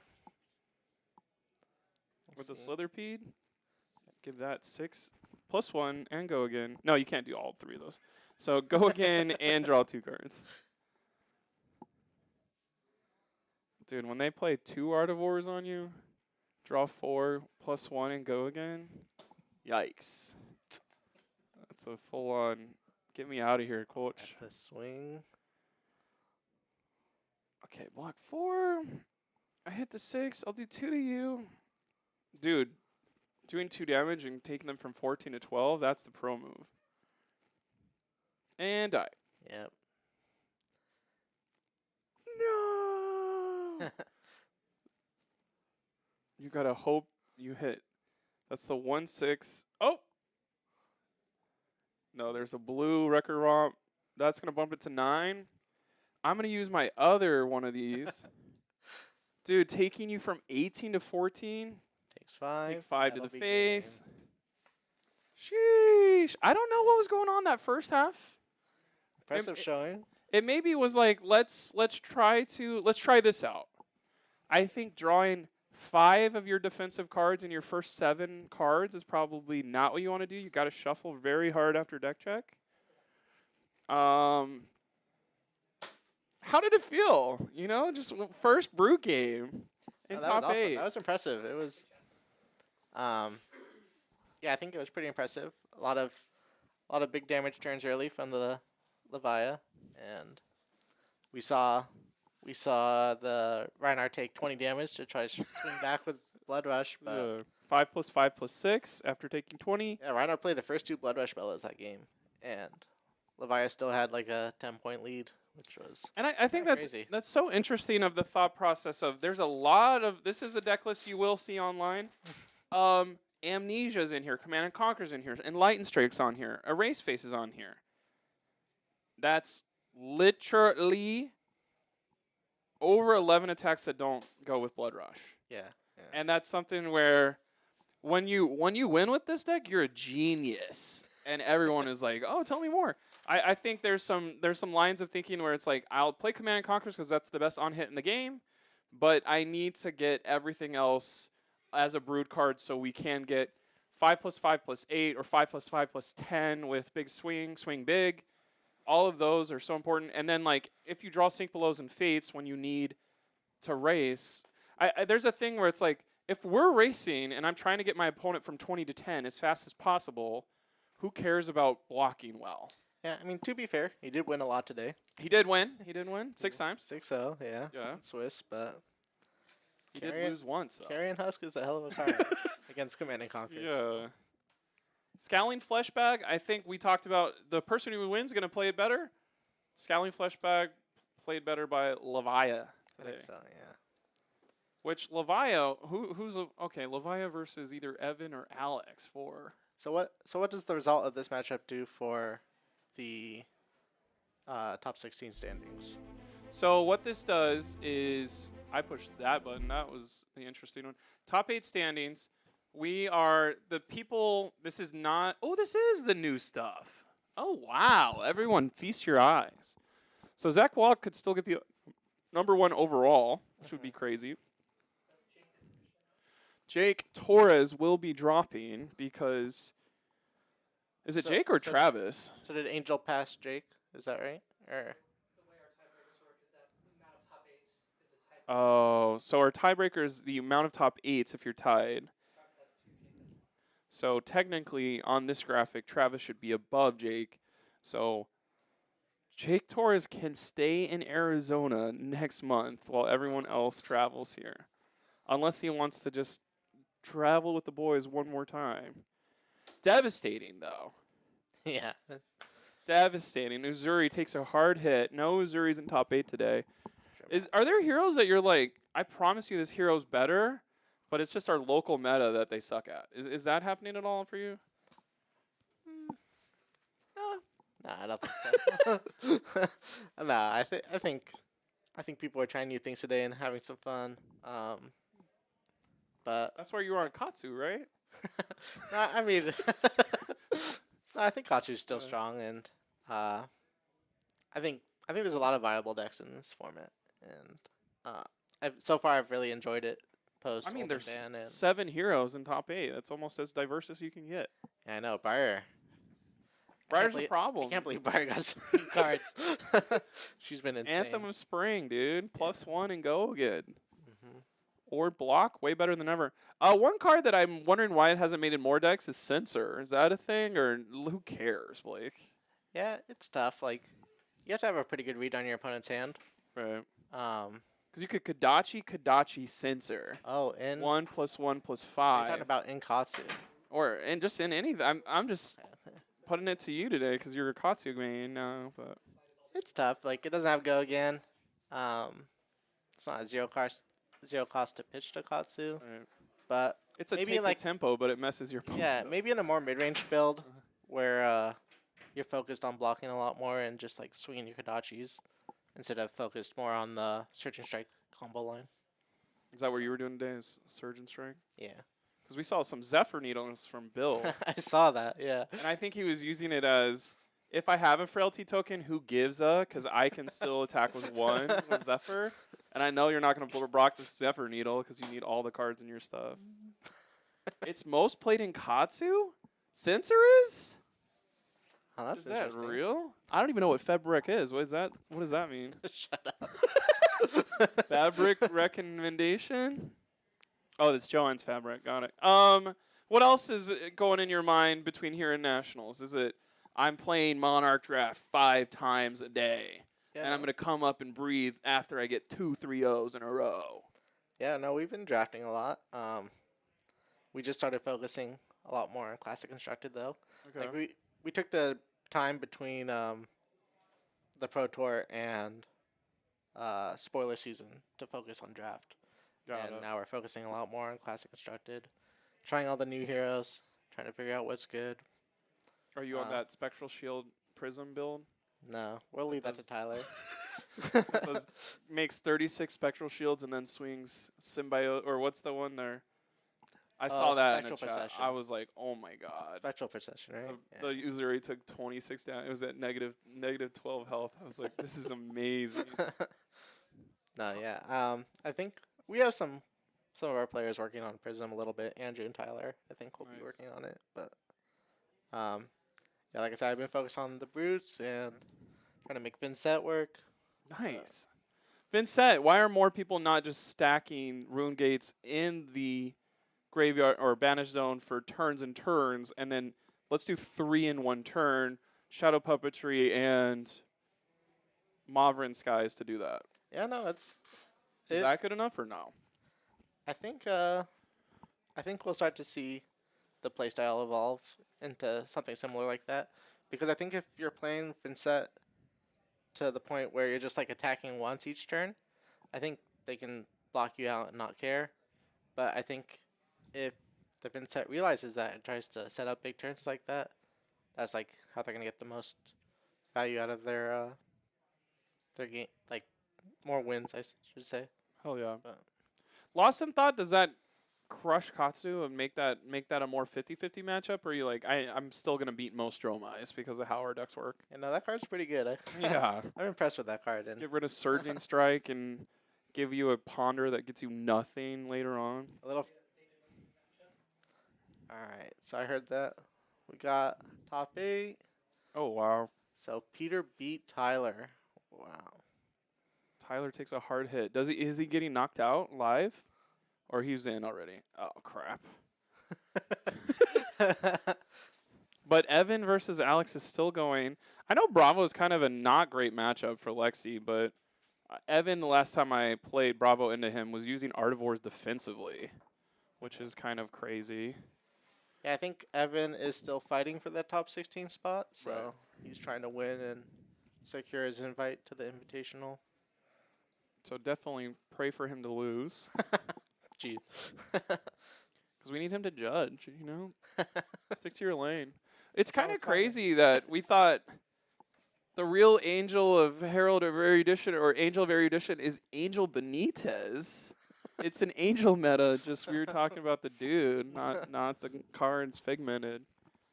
So who do you want to see win this top 8? Who do I want to see win this top 8? Let's go right back because I forgot all their names. I do want to say that Peter Budensick is dialed in today. I don't know if you usually root for him very much or not. But Peter Budensick got on a plane at like 4 in the morning and like was here at Starbucks for 3 hours. He's like been shuffling all day. I think this is like literally a Captain Hive. business trip for him where he wants $400. And so I think that there's something romantic about that of like somebody puts in that much effort and it pays off instead of being like, I'm just trying a new deck. We'll see what happens. And then that person wins is like, that's interesting. But like somebody coming in and wanting to throw their main shot at it and it working out is Yeah, cool. the only wizard today, right? Only wizard that would put people on AB and like make 5 more people play wizard. Yeah, I'm a into little this meta. surprised based on like the results from the last Battle Harden with Icelander taking it down. That Nobody cared. yeah, I mean we had some Icelanders here during the Road to National season, and Right. And so, oh no, Evan just lost. wow, Dude, how is Briar losing to Dromice? Is it literally just lost in thought? Just said, oh, I don't care about Runeblade anymore either? just the Zac div. And there's no, what is it called? No Viscera? I guess there was only one, so whatever. But there was like 100 Viscera last week at that bigger Battle Harden, right? Oh yeah, there were a bunch of Viserais, but Briar had the way better performance, so I wouldn't be surprised to see Briar's taking that meta share going forward. But you will be surprised to see Evan playing next month because he's lost. He's out. He's out. So Travis, if you're paying attention on the radio, you're in, baby. Or maybe Travis is in the back here and we can see him jump for joy. You see Travis anywhere? Do you know who Travis is? No, yeah, He plays Ninja. He's on Dromai today. That's our top 8 match. We're gonna take a quick break and then we're gonna let's just pick it live. What are we're gonna click the top 8 then. Peter versus Zach or Angel versus Alex. I think we're just gonna follow Angel all day long because Levy is the new thing. Because every other deck is an hour, months and years old. We'll get to see some, what is it called, Starstruck going Yeah. on. we saw Alex. Starstruck doesn't even work against Levia. That's actually bad for you go That's a Reckless combo, I Swing and guess, now I but- can play Slitherpede. Dude. Okay, well, we'll see you guys in 2 minutes. Put your laundry in the dryer. Put your egg on the frying pan. And then come back for that. Yeah, see you soon. Well, if you go watch this, go back and watch the segment, you could be a part of it. Okay, cool. But the other thing being that the 2 token slots and the 14 cards that we're drafting rather than traditional 15 cards, I think does also impact. Yeah, for sure. The ability to stay open, how long you stay open, and what that actually looks like. So, I think, I'm kind of like a pragmatist or purist about this. I'm like, I want to draft my seat. I want to try. So you to want to you want to be open for as long as you can be, so you can read the signals. Yeah. And you're finding that to be not as easy as you want it to be, or I think and this is limited data. I'm doing this Yeah. on. I tried to stay really Limited open data. in. Come on. Boom, that was unintentional. I'm basing this off of a couple drafts where I was really trying to do that, and I read my seat very well. The last draft we did, it was 6 people, which I Just the think Benji? also Yeah. it was also weird. I think that Yeah, totally. throws in some other kind of issues that may have contributed to this, but we had 2 of each hero and 2 of each class, 1 of every hero. Wow. And I was just like, dude, we did it, guys. Yeah. Like, we drafted perfectly. And then I just had the crappiest Benji deck, which, Oh. is probably more of a me problem. But No. I have seen better players who have been talking about, staying open. What does that mean? Is it actually a thing? Or, is it more correct to, pick those powerful class cards and go into a class quickly so that you can kind of gobble those up, and then later when people stop taking generics, you can get some good generics too. Yeah. So I don't know. I don't have any good answers. I think this is also interesting because it kind of pivots into a lot of talk of the kind of collation issues between the Belgium and Japanese packs and what they're going to do at the Pro Tour. Well, don't ask them because they're not going to tell us. I mean, honestly, I think that was a great response. They're like, we're gonna do this. We're gonna give you something and trust us, it's fine. And everyone's with like, it. well, it's not fair.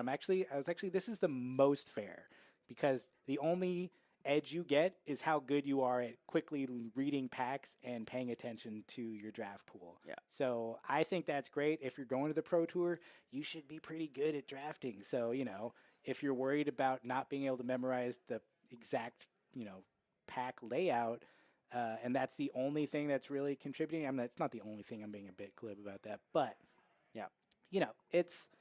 it is what it is. But I think it's. I think it will be interesting. I'm excited. I was talking about this earlier. I'm really excited to see the Pro Tour limited play and what people do if we see any like real archetypes form up. And I don't know. But again, all this is just me and my silly opinions, thoughts. But thank you. I think that's all we got today for pondering with yours truly, Sam. Thank you for coming on this thoughtful journey. It was an honor to pond with you, sir. I've never ponded so hard in my life. I feel like I've entered a Zen state and will just not take any damage for the rest of my life. Wow, could we be so lucky? All right, we'll be back in a few minutes. We're taking a short break. Round 5 coming right up. All right, we'll be right back.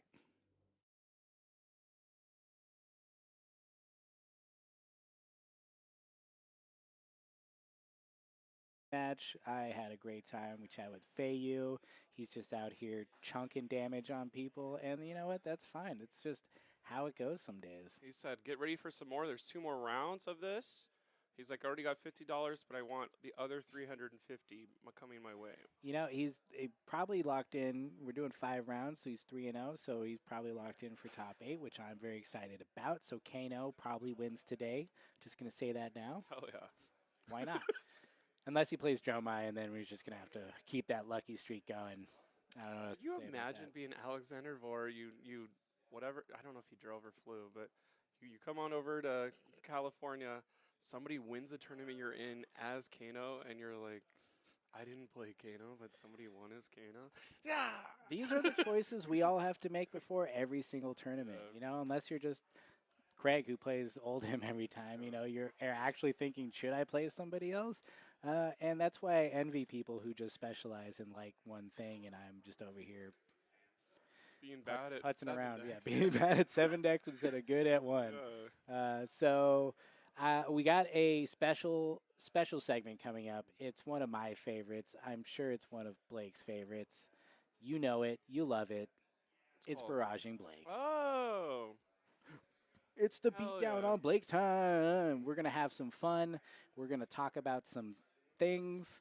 And And Trent's going to talk about Guardian cards in the chat and not pay attention to what's going on at all, That's he might how it works. He might be in the past. So, he's watching the game. I just realized I'm not watching live. Well, we're going to know that Shout out to happened, Trent. and everyone else at home that's watching this later will have no clue. He's going to find out where we're at. But here we are, barraging Blake. Time to give me the stroke that takes me out forever. Let's Here have we some go. fun. What's our first topic today? All right, a pre-release report, Blake. How was Oh, how did my pre-release for pre-release you at go? Outsiders? I don't know how mine went. Wasn't great. How about you? Okay, I don't know where this is getting at, but I went to two pre-releases, one on a Friday night. Yep, right here at Odyssey Games. This is what we're getting at. One on a Saturday. It's sealed both times. This Yep. isn't the draft thing that we're talking about. My 6-packs, super excited. I got my cold foil tokens. Down and Dirty was my Majestic. Ooh. That's Ooh. gonna not do anything for you. As we were doing it, it was like, okay, I have played Arachne. I know how this works. I'm gonna play Solitary Confinement Arachne. I'm gonna take these people to the cleaners. I'm gonna win this. I'm taking Win Friday this night game. seriously. And then I play against somebody in round 1, and I was taking it seriously, and I was like, they were like, I'm gonna Spider's Bite because I forgot, and I was like, I'm good on that, because that Spider Bite is gonna own me. Welcome back. This Hello. is top 4 time. This is Craig Pollock, the Scourge. Yeah. The guy formerly known as the guy who Oh makes my top 8. goodness. You're number 1 so far. I'm number 1. So Until Zach passes. I don't like rooting against people, but I think I have to root against Zach, right? I think so. He Okay. was 3 points behind you, and that was before he won a top 8 game. So that means he's ahead of me. Or no. I don't want to speculate. We'd have to see the actual leaderboard, but Should we look it up? it's right here. Craig Pollock, you're at 97. Zach's at 92. So Oh, wait, but that's including the points he's gotten so far today. he was at 92 earlier. So So he gets we're 5 tied. You're tied. So if he wins this, he's in first. but it's whoever has the most top 8s is the tiebreaker. So how many top 8s do you have? I think 3. Zach has 7. Just kidding. That would be way too many. I think he has 3 also, maybe 4. Dude. I don't know. So it's probably who's He's probably last going to win it. visited a castle. Go, Zach. Okay. Good for him. Dude, he said this is his pro tour because he doesn't like to spend a bunch of money and go somewhere else because he's still in pharmacy school. That's fair. Did you know that? I did know he was in pharmacy school. I didn't know he didn't like to spend money to travel. I mean, it's understand just that. how can you do both? You know, you got to do the locals. It's when true. You got You're, to. you're turning in your pharmacy report on a Thursday, and then you're turning your dragons over on a Saturday. You know, but I've seen the bling in his deck. Right. I think he Sell could probably those and turn go his around the dragons world, into yeah. non-foils, and he could go to everywhere. Yeah, hell yeah. Well, to now he's playing. Oh, he's on the other match. What are we doing? We're watching the Vor brother versus the Angel. Ooh. Is this the better Vor or the worse Vor? It depends on who you ask. I feel like. What do you think? You spend the most time with them. I just saw Matthew Vor without a mask for the first time ever. I was like, Wow, what does he look like? exactly. This is the other Vor. This is based Vor. This guy is at best the second best Bravo in town. Nice. But This should have been you then, yeah. This is his third hero in this top 8. yeah, in so this he had franchise? Icelander first, and then Kano, right? And Right. now Bravo. So he's just going around the world in 80 days with this Yeah, whole- so he's figuring out what he wants to do for nationals, cool. and so this is kind of good practice for him. I do like the purple polo that blends into the walls at Collector Legion. Yeah, I don't think he knew he was going to match Collector's Legion, but I think he only has 3 options for shirt colors. Pink, purple, and Maybe it's even 2. It might just be pink and purple. No, he has blue, I think. okay. I think So- I've seen him in a blue when he Yeah, was Icelander yeah. at one time. So, we had a 33%, and he's got to save the pink one for when he sees James. So, Nice. They do not have access to washer and dryers in Arizona, so he has to save it yeah. this whole time. Do you believe in color theory of like some things can calm you, so you wear certain shirts to bigger tournaments to give yourself the best thing, or that's not something that goes into your preparation? So it doesn't go into my preparation. I think Alex might be immune to being calm. Okay. I don't know if you've ever spent any time around him. Not on purpose. Calm is not in his repertoire. Okay. So the purple is just a purple shirt for him. Yeah. Flesh bag, not Maybe he's doing it to match his opponent, right? Oh. Levia's purple. dude.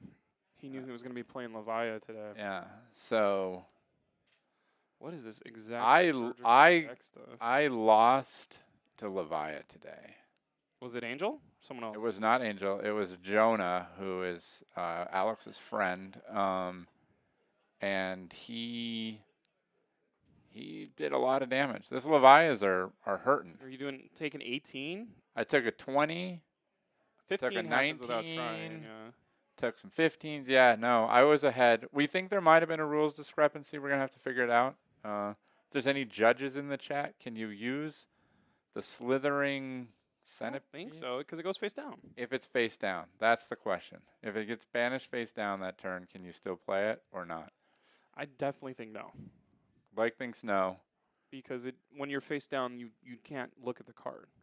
Yeah. So there is no I don't know. properties of the card. I was told that the rules chat said you could. We're already rolling scabs. Let's see here. You always roll scabs for turn 1, because if you roll a 1, you just say, oh, well, Yep. we're going to get some... Now we're going to strip some cards. Bravo's always blocking early. Yeah. I think if you do... I guess... Did Alex say you go first? Because shouldn't Alex have the die roll? Yeah, because so I he's- think Alex wants to go second here for this exact reason, right? So, like you said, he rolls scab. So even if he gets action points, Alex can kind of just craft his hand. Right. If he gets too many reds, he can block with the reds to try to crack back with any of his crush effects. And you have a lot of meaningful crush effects in this matchup, right? Like you can turn off Blood Rush turns with Spinal. Obviously, Crippling Crush is a thing. Starstruck turns off a lot of things. Starstruck is way better against other heroes than Yes. Levia for sure, because you could just do a block the first one with your carrying husk and keep going. Yep. Yep. Block the second one with your shoes and your Yeah. crown of providence and keep going. We're seeing in the chat that face down cannot be played. So Was jobbed out. yeah, it happens. New set. But now I get to talk to you guys. So That's better. 7 with, if it hits at all, take 2 cards from my opponent that they get to choose. Levia wants as many cards as possible in hand, but I don't think it's worth using any of your equipment to get around this. You use it for bigger things, yeah. or don't lose tempo at all against this. You're still pretty happy as Alex here, right? Because if he doesn't block to keep 2 cards to swing back, right, he's gonna or you're gonna get this, right? You're either gonna get the armor or you're gonna get a weak turn.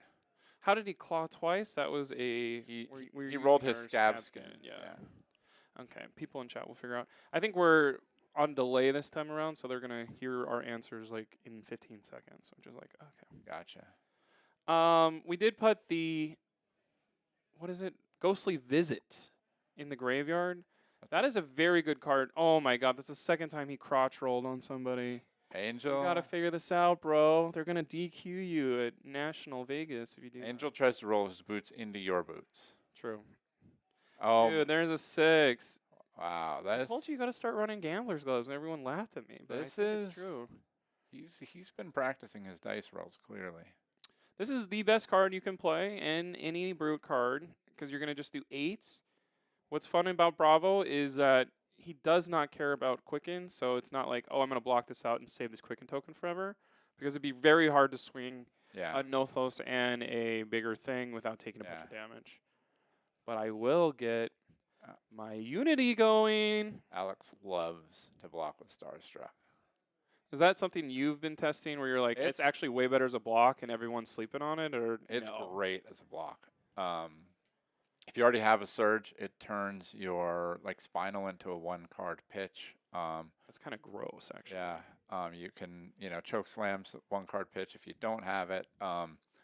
Even crippling, like in late game scenarios where it's hard to keep more than like 2 cards. If you have like crippling crush in your arsenal, it lets you get the surge to cripple if you don't already have one. So there's a lot of really kind of good value interactions with it. Alex decides to block the whole rest of the turn out. The Slitherpede comes in. So the Starstruck, what is it called? Seismics token does nothing. So we'll just refresh both players' hands and try again. Alex has practiced this matchup. So he's been pretty he's done pretty well into it in practice. So, and we watched him earlier with like luck on his side. Do you remember the stream game earlier? Yeah, it was this matchup, right? When Angel would have won, but Alex 50-50'd into the pummel on stream, and there was no dominate on the pulping, and Alex ended up winning that game. That's from today, right? Yeah, that was Okay, I like gotta the go last watch that one. round. It was, That was not me. yeah. This is literally the 6th round matchup, right? Or Yeah, 5th I round think it was matchup. 5th round, yeah. Okay. So both of these people made top 8, but Angel had the hardest road through the Rider. Yeah. Now you're a brute player, Blake. Are you enjoying this new Levia? There's something about Levia's cards that really do not speak to me. I think Brute that I love is about intimidating. Okay. So trying to get the right 3 cards in graveyard manage is not Yeah. as fun and overpowering to me. Okay. I Fair know enough. the math is way better on this hero, Yeah. but it's not something that I It's like. As I was opening Dust Till Dawn, I wasn't like, oh my god, yes, I got one of these cards. not, I okay. kind of feel that way for Bolton, so I think I'm gonna be a Oh, light warrior player for a Wow. while and try to make that min-max that deck. one of the few, the proud. Right.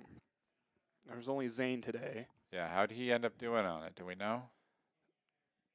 He top 18, and he wasn't 18. He was 17, maybe. I don't know, something. Oh around wow. Oh, look, he only got 1. I think that's the first time I've seen him miss 2+ action points. But that should be fine because we have a Command and Conquer, so that'll Yeah. get 2 cards out of his hand. I think Angel's been playing Levia for literally a year and a half. It's his other deck besides Briar. It's his first deck. Okay, Briar's his second deck. interesting. I did not know that. So he's been playing. Oh my gosh, flipping over a non-6 is not great. We will take Blood Debt for the first time. And it's a reckless swing. I feel like that's an important card in this matchup since Bravo can take the game long. Right. You will get. That's to a the good. second. Look at this. You see, I told you he loves this. God. This is. Oh no. Oh, take that. Oh no. Um. He says, Wow. "I don't care." Look at. He's even got the. I think a choke slam. He was so. Damn, this so is gonna disappointed. suck for Alex. I think maybe this is a little bit of a learning of what I did wrong earlier for Angel. Of like, well, I can catch him with this now. Angel is his original thing is pummel Levia, and it was like in Blitz, and it was like so strong because you just can't give extra cards to Levia for pummel, and you just get hit by the pummel every time. Yeah. Seismic Surge popped twice. Now, does he has blood debt, or does he have He's one? doing blood debt with his dice Okay. right there. I think it's at either 1 or 2. I was gonna say, so he didn't Just took turn it off one. that turn. No. A Nothos for 4.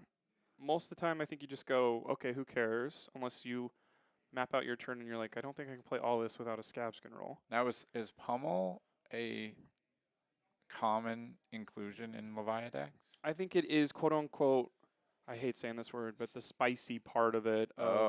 Spicy for Angel, or it's standard? Levia does not play pummel on purpose. It is a decision tree where I'm going to be doing this. Okay. I am switching from the norm. Yeah, because there's a real risk too, right? Like I said, he lost the game earlier because he flipped a pummel. It's not a 6. It doesn't. You can screw up your banishes. It's interesting. Right. It's the risk reward, but Yeah. you play enough 6s where you're like, I can, if I go piece by piece with my graveyard, I think there is something to like, oh, I have a graveyard of 20. I hope I get the right 3 is not as good as I have a graveyard of 4 and I can guarantee it. Yeah. That's some discipline you need. Yeah. I also think, right, you don't have Tunic. So your pummel, look at this. It happened. He missed. I think He he hit the pummel. I think it's a Warmonger, a pummel, and an Unworldly Bellow.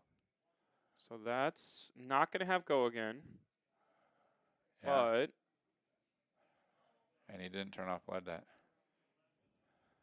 That's what. which Alex is like, That's great. what I was just saying. There's a real cost in these decks for playing that, and you don't have the really efficient plays, right? Because it takes at least a 2 cost to use pummel on. So this is basically just a Nothos now. And maybe it is take 6 and use my hero power and spinal back, or we're just going to block 3. Yeah. Do you have another pummel? So Alex must have something nice. I didn't see his hand. He took 3. I think Angel also took 2 or 3 off of blood debt. Or 1. Cool. Yeah. Choke slam. 2 floating. So choke slam just is 8, right? It's not 12. It's never going to be 12 here. He didn't Bravo, and he's got a card in arsenal. 4 for 8 is really good math or really bad. Yeah. Alex is also, a smart player, a tricky player. Like, he might do this play without the pummel, because this obviously looks exactly like a pummel. Right. Choke slam says you can't buff your stuff. Correct. So Back action, so turns off blood rush on those. it turns off blood rush. Turns off that 6 to 9 one. Yeah, endless maw. Turns off pummels. Turns off pummels. But it's not dominated, so we do. I'm wondering what we're asking about. Of look at this card in my hand and look at this. Does it affect this? I think the answer would always be yes, right? Chookslam doesn't feel. It's hard. I wonder. So I wonder if the interaction is. It's the card that blocks for an amount based on a card going to banish, and I think he has a beast or a mark Diabolic of the beast. Offering, probably. Yeah, so it's like, can I block with both of these? Mark of the Beast gets banished. Will it get it? I think the answer is no, because the mark's going to get banished after the chain Yeah. closes, and damage has already been dealt. But if you, yeah, That was one time in testing. I came in for 7 with an on hit. That was pretty gross. And someone just did a Artivore to banish a card, draw 2, and now Diabolic Offering blocked for 7 by itself. I was like, oh my god, that's like dirty. a Yeah, unmovable. It's like a Steel Blade Shunt for our favorite Levia now. It is a pummel. yeah, he did It have is it. always 12. So after all that hard work, Bravo does it a little better. Yeah, That's why you play consistent heroes instead of manage your graveyard, manage your blood debt, manage your yeah. hero card. Do you have to tell your opponent, "Hey, I have the Levia card," or it's just it's a secret every time? Like, could someone get with I want to play an 80th card that isn't transform and just trick my You know, opponent? I and don't, have I it? don't know the answer to that question. I would love to know that. I feel like I saw in the Battle Hardened coverage some player like had it showing before they used it, but I don't know if you have to.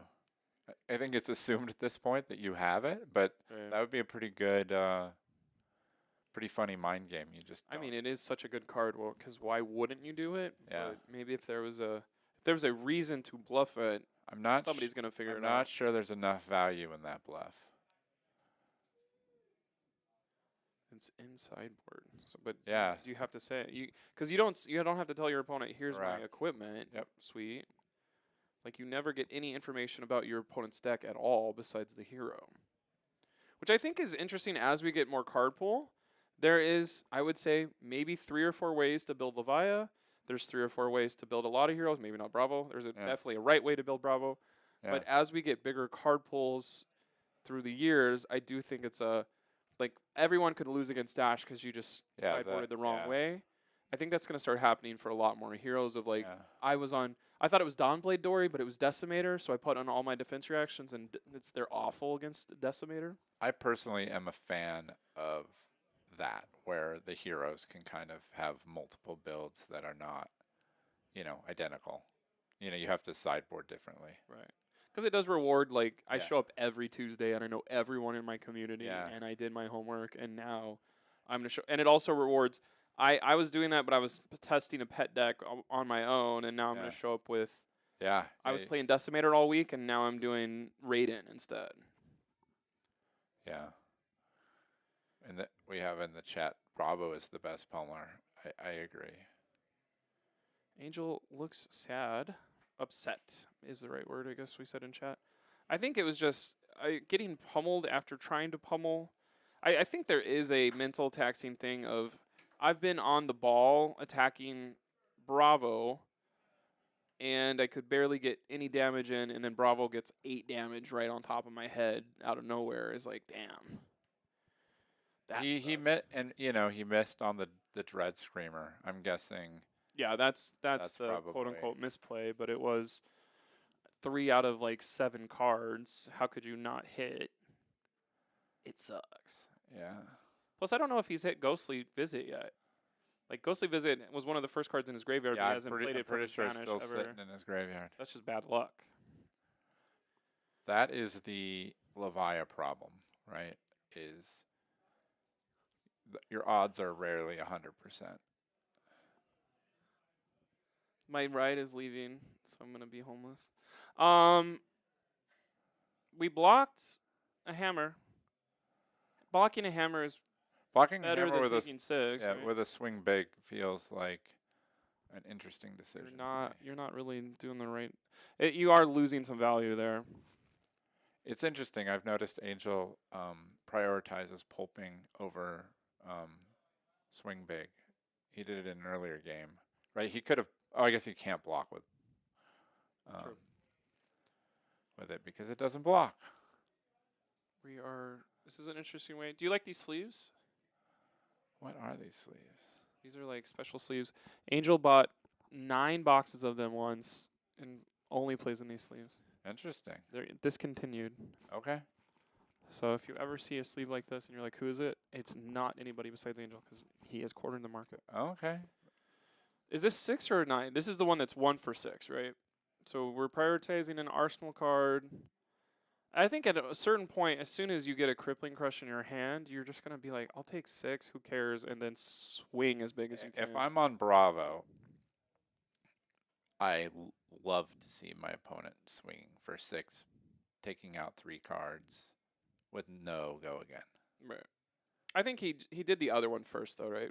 Wasn't there a swing big first, or no? No, that was his only attack that turn. So he has 3 cards in hand right now. Yeah, and Arsenal, so he could come back with anything. Okay. For some reason, I thought those cards didn't exist, but they do.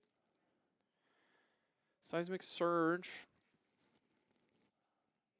I wonder what the discrepancy is right now. Oh. Starstruck. 1 card. That takes him from being pretty good to, like, just crush his aggro matchup. So it's funny, I haven't played against it. I didn't play any aggro heroes today, but I did. I went first against an Azuri in a practice game, and I drew it with 3 blues. Right, so turn 0, I dominate it. They can't block it, and then Azuri literally couldn't do anything. So Right. I got 7 damage through, and a free turn, That's amazing. and basically just it won the game on the spot. Husk is going to block a Spinal Crush this time. Yep, that's pretty good. So we got rid of the Husk.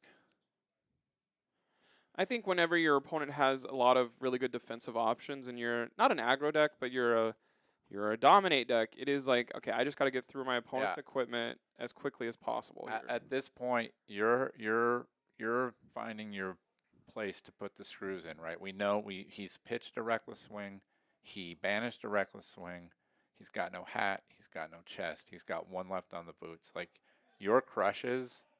Oh my god, did hitting. it happen again? No, he got it this time. Okay. He finally hit his ghostly touch. So that's going to be something we can use every time. And Ghostly Touch does a lot for you because it can go from the discard to the banish, to the discard to the banish, to the discard to the banish.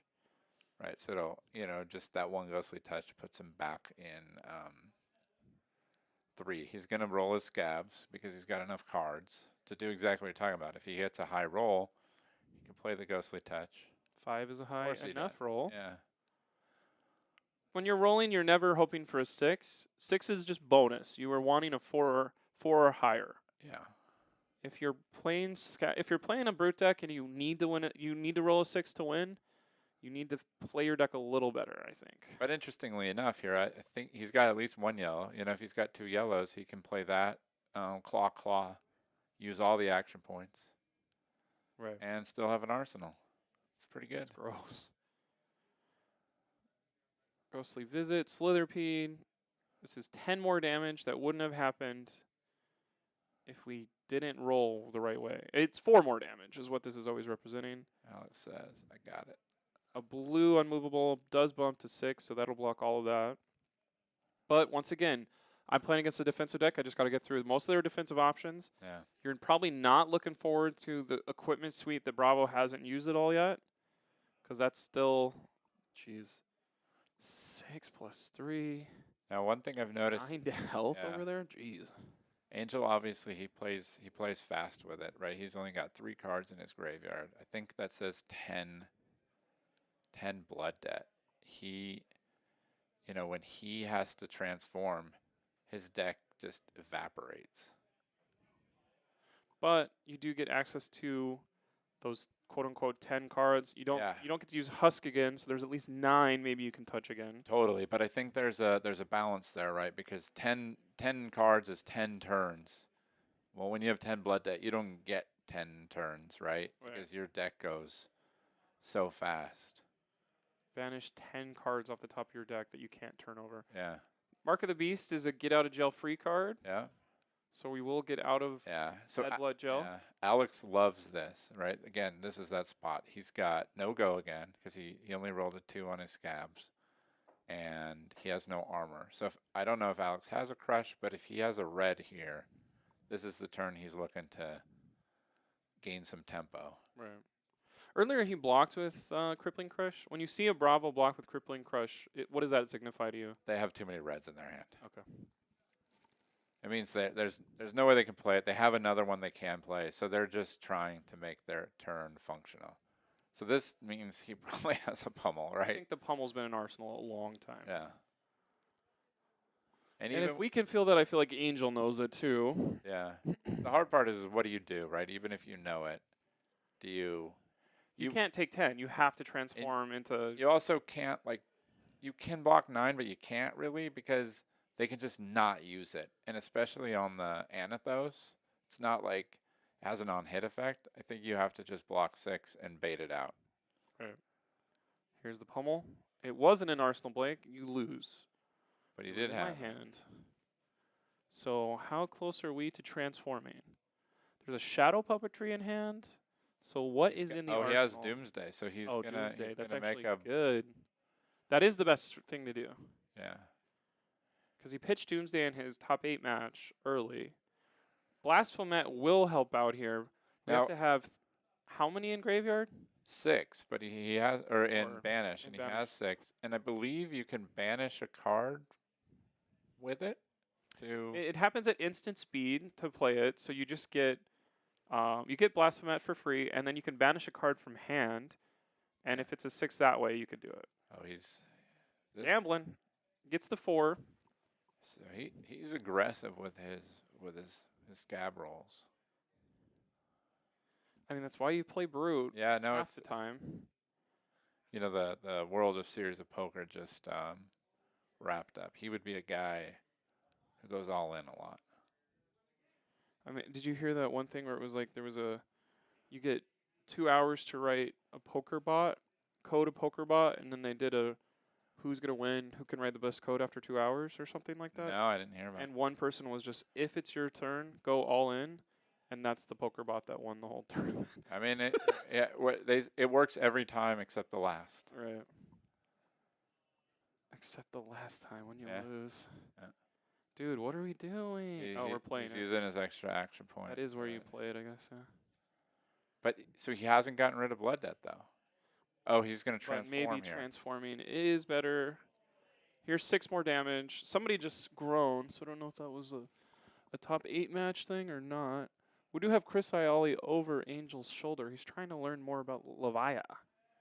Would you play a Levia or not? You don't want to touch her with a 10-foot pole. No, I'm pretty intrigued by her. I'm liking what she's doing. It's weird. Like I'm usually not a vanilla damage kind of person, but she's got a lot of vanilla damage, good numbers. I what you don't like, I'm intrigued by. Like managing the 3 Right. zones to try to. The idea of playing a lot of Dread Screamers just seems good to me. It's so good. Dread like If you Dread Screamer red 7, or I think you can do 6 times without trying. Yeah. That's disgusting. Okay, so Blasphemet is live. So I'm It not. is worth using a hammer to take out Blasphemet. Yeah. We are transforming, so our health will go from 17 down to 13, and then 7 cards come off the top. I think this is something you should always do if you're playing against the Shadowborn Abomination Levia transforming into Blasphemet, is you should look at what your opponent has access to the rest of the game. Because you don't want to be caught off guard by it. Yeah. I think Alex is going. Alex is trying to figure out How much do I have to block before I win? can I fatigue you? Yeah. Because Which- he's like, I got 19 health. I'm gonna kill this Blasphemous. I still got my armor.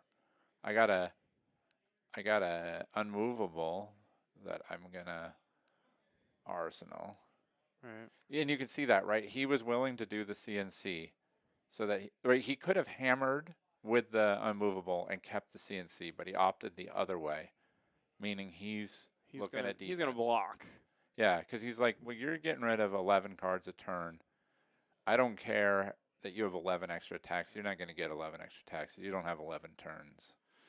of So this death is left. where the Guile's theme from Street Fighter has to Yeah. turn on in Angel's head, where he Yeah. goes, "I can do this." Du-du-du-du-du. But anytime you roll Scabskins, you could lose the game immediately. Don't roll a double 1. Yeah. or your whole tournament's Now, over. now the flip is he's going to do what he knows, and if he rolls that 6 or 4, like 4 is good. as he's apt to do, he's going to be able to just keep stripping. And that's really what this is now. It's like, can I strip your hand and leak before I run out? Right. Because you will be doing 12 damage a turn pretty consistently. It's can you do 15? Can you do 18? Yeah. We haven't seen too many blood rushes from Angel, but it's kind of like Chain, but not the good way of you're hoping blood rush is not in your next 9 cards because they're going to get banished off the top of your deck. Yeah. You Yeah. kind of do want to prioritize playing from your banish zone, so the blood deck goes from 11 down to maybe 9 after your Yeah. first turn. It's a little hard to see from here, but he's gone through a lot of his deck already. Art of War is kind of a dead card after you've transformed too, because you don't really want to banish something. Like, yes, it can get you out of a turn, Yeah. but there's no point in turning off Blood Debt anymore. But it's, yeah. Do you really want it back in your, yeah, I guess. Dumb question for all the people at home. We need a 6. There is a 6 there. Congrats. You did it. Does Blasphemate grow in the graveyard, or it's a token so it blows up and it's not part of your graveyard? It's not part of your graveyard. Cool. I think that's a judge question that everyone should be aware of. You're going to take the test. Because unlike like the dragons, who have like it's just a summon. It's like a spectral shield. Okay. It was like a giant spectral shield. Which one of these Levia, is it Blasphemate or is it Redeemed that quote-unquote goes into your soul? So, I believe you're. Well, I don't know. This one, Levia's in Blasphemeth's soul. Okay. I don't know if. I guess if she's redeemed, it would be hard to think she'd have herself in her own soul, but I don't know. So if you hit a card that says you can banish something from your opponent's soul, you could turn it back into. Or is there anything like that, or? So I don't know if you can banish her out of her soul, and that matters, but you definitely get like go again on soul reaping. Interesting. Because the hero has something in their soul. So whenever you play We got, it says Levia goes Levia into and both Living souls. Legend Yeah. format. Interesting. There's 5 cards. It'd be hard to whiff here, but everything we're going to put into our banish zone goes face down. This is super interesting to me. Like, I know you fill it up pretty fast, but like, There's a 6. he's not. He doesn't have a ton of gas in the graveyard to banish. Right? Even with he can play his cards out of banish, but you still need 3 in your graveyard each turn. And Alex might go, "Hey, look, I'm not going to even attack you to give you some food." Yeah, because it doesn't really matter if you have this in hand. It's more of like cards in hand you're going to always have. It's the blood deck cards that are going to be the factor that wins you the game. Yeah. Okay, that's the unmovable we prioritized earlier. Instead of Yeah. swinging for 6, we're going to block this out for So- basically free. So Alex is going to swing for an arsenal, a rouse the ancients, I believe. So this is something where you're like, on my first Levia Blasphemate transform turn, I did 0 damage to my opponent. Yeah, and I have 4 cards in my and look at my deck. It's Jeez. just Face annihilated. down. Alex Everybody say, gets to show look me, out show and me to that make blood sure." rush. Show me that swing big. Show me. See, I don't know if other people feel this way.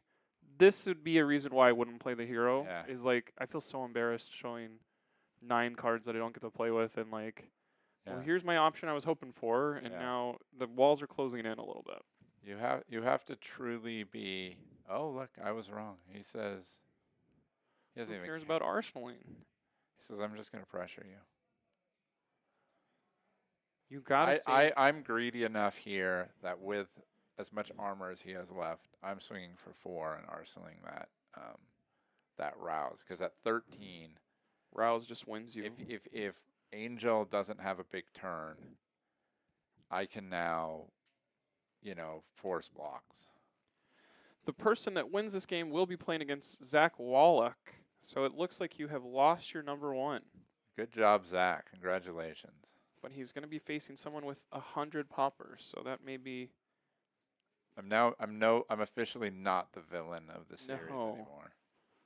And I'm just a guy. And now Zach says, dude, if I wasn't in pharmacy school, I'd be number 1 in the world. You guys Yeah, are lucky. Yeah. He's probably calling somebody a bozo right now. Yeah. Dude, R.I.P. bozos of the world. You're toast when it comes to this Zach is throw my also meta. dressed up as like a dragon or something today. Oh, he was a Pikmin. Is Is that a part? Did you ever play GameCube growing up? I played a GameCube, but what game on the game? Pikmin is like you build plants and they help you take down little bugs all around you. No. You have to rebuild your ship to get off of your new planet. No, that It just came out with its 4th iteration this wow. week. That wasn't a thing in Mario Kart, which is No. what I spent most of my time on GameCube playing. Dude, Craig redeemed. You Yes, get to I'm be Craig here. Redeemed. Oh, I like didn't that. turn into Blasphemous. I got my soul back. Yeah. Thank you, Taylor. I like that. Maybe we should all make redeem cards for... Who do you think is going to Barcelona and going to make noise from SoCal? I'm probably going to be there. Nice. I think Chris is going. Because he's got to get top 8 again. I think if Alex wins this thing and gets some of that sweet AGE money, he might go. Nice. I think he's working on his passport right now. He wants to make sure he's going to be admitted before he buys his ticket, which I think is probably a wise That's a smart thing. thing to do. Passports are easier than people think, or I just haven't got mine in 10 years, and it's way worse with pandemic. Oh, no. Oh, there's a backlog? Yeah, the pandemic sounds like it made it difficult. Oof. Luck- I think I got mine exactly 10 years ago, so I'd be screwed immediately trying to leave the country, because Yeah. I think it's it like only lasts for 10 years. but it's a good thing to get. Yeah, they last 10 years. It's worth going to get. Again, I think we talked about this before, traveled to Lille. If anybody is on the fence, I recommend doing it. Just the traveling experience is great. And, traveling with having something to do there that you love is just pretty cool. Turn it into a fun vacation. We did take 6 from Anothos while we were talking about Barcelona. This will have go again from the Artivore? Look at Alex, though, right? He's still at 18. He still says, look, you're going to present 12, but my deck has no 2 blocks. Here's the pulping. And this, even if you can leak damage. You're going to take me to 14, maybe. Oh, Oh my gosh, these in guys, my own crotch. These guys can't roll a die. Let's do the 4. That's a 6. He's in. He's in. Okay. He's got dominate. Dominate. But Alex can actually block this, right? He can put his armor in front of it and stop the go again. Don't think Alex is allowed to see the banished face down cards, says Akako. Interesting. Wait. Whenever he's like, hey, show me those 11 real Wait. quick. That is Hidden not info? a move that makes sense to me. Blocking 5 there. What? Claw for 3. I was told today that they get banish face. It's banish public, and then they go down. I don't know. I clearly don't know because I didn't know the Slitherpede. Yeah, that doesn't That stop going. I thought yeah, if you we full block. Oh, I thought no, if you full blocked it. it's too non-equipment. So you get owned if they have a defense Got it, reaction in got it, Arsenal. My bad. Dude, not everybody plays brute cards, Not some people haven't had a brute play against them in years. If you live in Kansas or something, Olathe. So Claw's gonna come in for 3. Alex says I'm going to take 1, but you're going to lose. It's hidden after they are face down, says Fabric, the local other Levia player. I do think, has there been a Levia community notes page yet? Because I know they were doing community note pages for a lot of other I'm things. sure there is. The Levia's gonna have like the most questions for the next upcoming season because she's getting popular and she's got a lot of Nobody's ever heard of the word demi hero in their life. intricate interactions. Here's the 4 cards we get to touch. I think there was also in an armory where like, do you draw cards first or do you banish first? Because at the end of your deck, if you draw first, you get cards, but if you banish first, you just don't have anything and you lose. And I think we know you draw first. So it's like chain. At the end of the game, you end up with whatever you're pitching, and Because and Angel you're keeps banished. banishing first before drawing, or unless I just looked at it wrong just now. I'm not sure. Actually, cannot remember. This is Dread Screamer I number see what you're 5 or saying. 6. Ghostly Visit is finally gone. That's a 6, so we'll have go again. Wait, which one? The middle one's a 6? Yeah, it's a pulping. Okay. I know he doesn't play blues of those because Unlike like Alex blocks 6, he doesn't even think twice. He says crippling crush. I don't even care. I'm not beating you. I do think normally you're like, okay, let's count both of our decks. But if somebody's banishing 10 cards off the top of their deck, there's no point in even counting. You're like, most of my stuff blocks for 3 unless it blocks for 5. Yeah. Staunch Response is not in the deck anymore though. So, no, he's running a movable over Staunch. So I think this is one of these really kind of cool parts of Flesh and Blood, and this is like almost the role Guardian plays. I know Nick Butcher was talking about this with Oldham. Like, Bravo doesn't need to beat Levia at this point. Levia needs to figure out how to beat Bravo. And this is where, like, the metagame shifts and kind of the fun part starts, right? Because if you're just, kind of playing hand-to-hand, you'll lose. So, the Levia player has to really kind of figure out how they're gonna optimize their turns to get damage through. Like this is good, right? 3 attacks, and Alex Have to do 18. Yeah, Alex is just preserving health because he goes, I just got to get through Because through 3 turns, I'm not doing this to embarrass anybody or say anything, but through 3 turns of Blasphemat change, we've done 4 damage, which has to feel bad. Yeah. Okay, Patrick, thank you. So once it's face down, Alex can no longer look through that. And I think that makes sense of like get your hands out of my face down banish zone. One thought process too is Bravo does lose to Reinar, kind of the intimidate does matter, and I don't know if there's an idea of like maybe Levia switches to not as many Shadow Brute cards and maybe go get one of those like. What's a card that has Intimidate on it? Like Barraging Beatdown. I can tell you a card that got me was it's not Intimidate, but it's Overpower, right? The Wall Breaker. Wall Breaker combined with Unworldly Bellow. Now you're talking 10. Right. Kind of dominate enough. He's not going to use his Gambler's Glove, even though he's thinking about it. He's got to use your Gambler's Glove right now. I don't know. There's not going to be another turn, Angel. Use it. This kind of goes to what I was saying. Like, he has to figure out how to win. And this is, playing to your outs, knowing if this is a point in the game where you could lose if you Gamblers here and roll a 1, but you might just lose if you don't do anything. And I think that's an interesting card at Wall Breaker.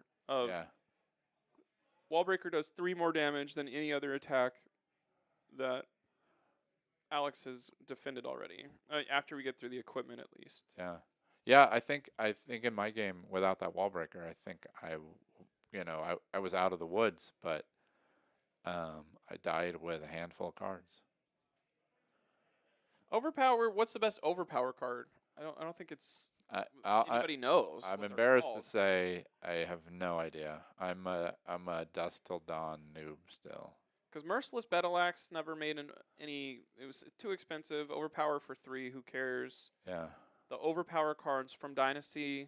I think every hero got at least like a taste of one of them. But none of them saw play. So I'm guessing anything prior to now is not the best because no one's ever seen them. Because I think if you're playing barraging beatdown into a overpower card, that's actually pretty good. I don't know if there's a deck involved in that. Now we're drawing cards. These are the Yeah. cards we're gonna have access to, and now Anothos will And now we take me to 1 probably. and you know the tempo. I don't say it's turn, Will take me but 3, yeah. like Alex has an arsenal and he just attacked because Angel only got 1 action point. Does that mean he's out of Dread Screamers? Because I would think he would just always use Go again if he has it.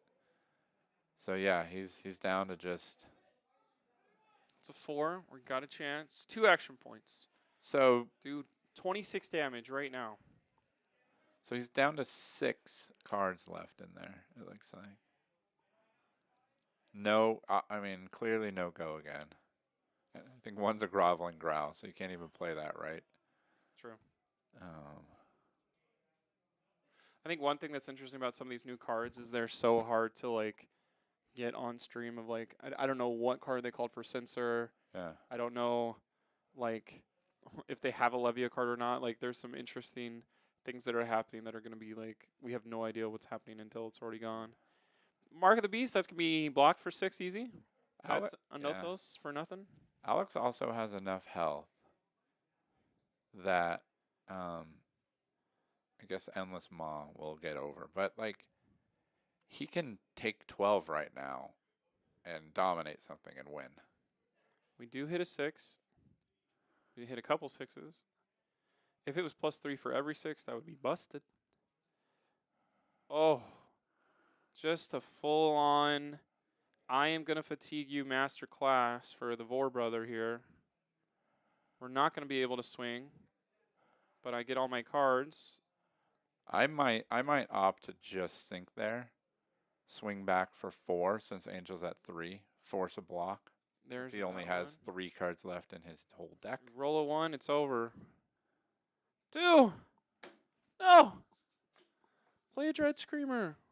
Yeah, no, Taylor, I think that's exactly where I'm going with this. Like, we're at phase 1 of this. Like, remember, like anybody who's been around for a while, like compare early chain end games to Yeah, where they were I mean, before Living Legend. I think It was a whole different universe. like uh, when somebody popularizes a flow chart of like use your screamers first, then your wall breakers second, and then do this third, and then do Yeah. it in the reverse order when you're transformed. I don't know if the hyperloops are on this, but maybe like Joe Cologne can figure this out. Will you be a pioneer or will you be a follower? It's your brain that needs Levia. Yeah, maybe both. I don't know. Alex is like, I don't. This is like, Oh, people get so annoyed at this. every What people unmovable hates. ever.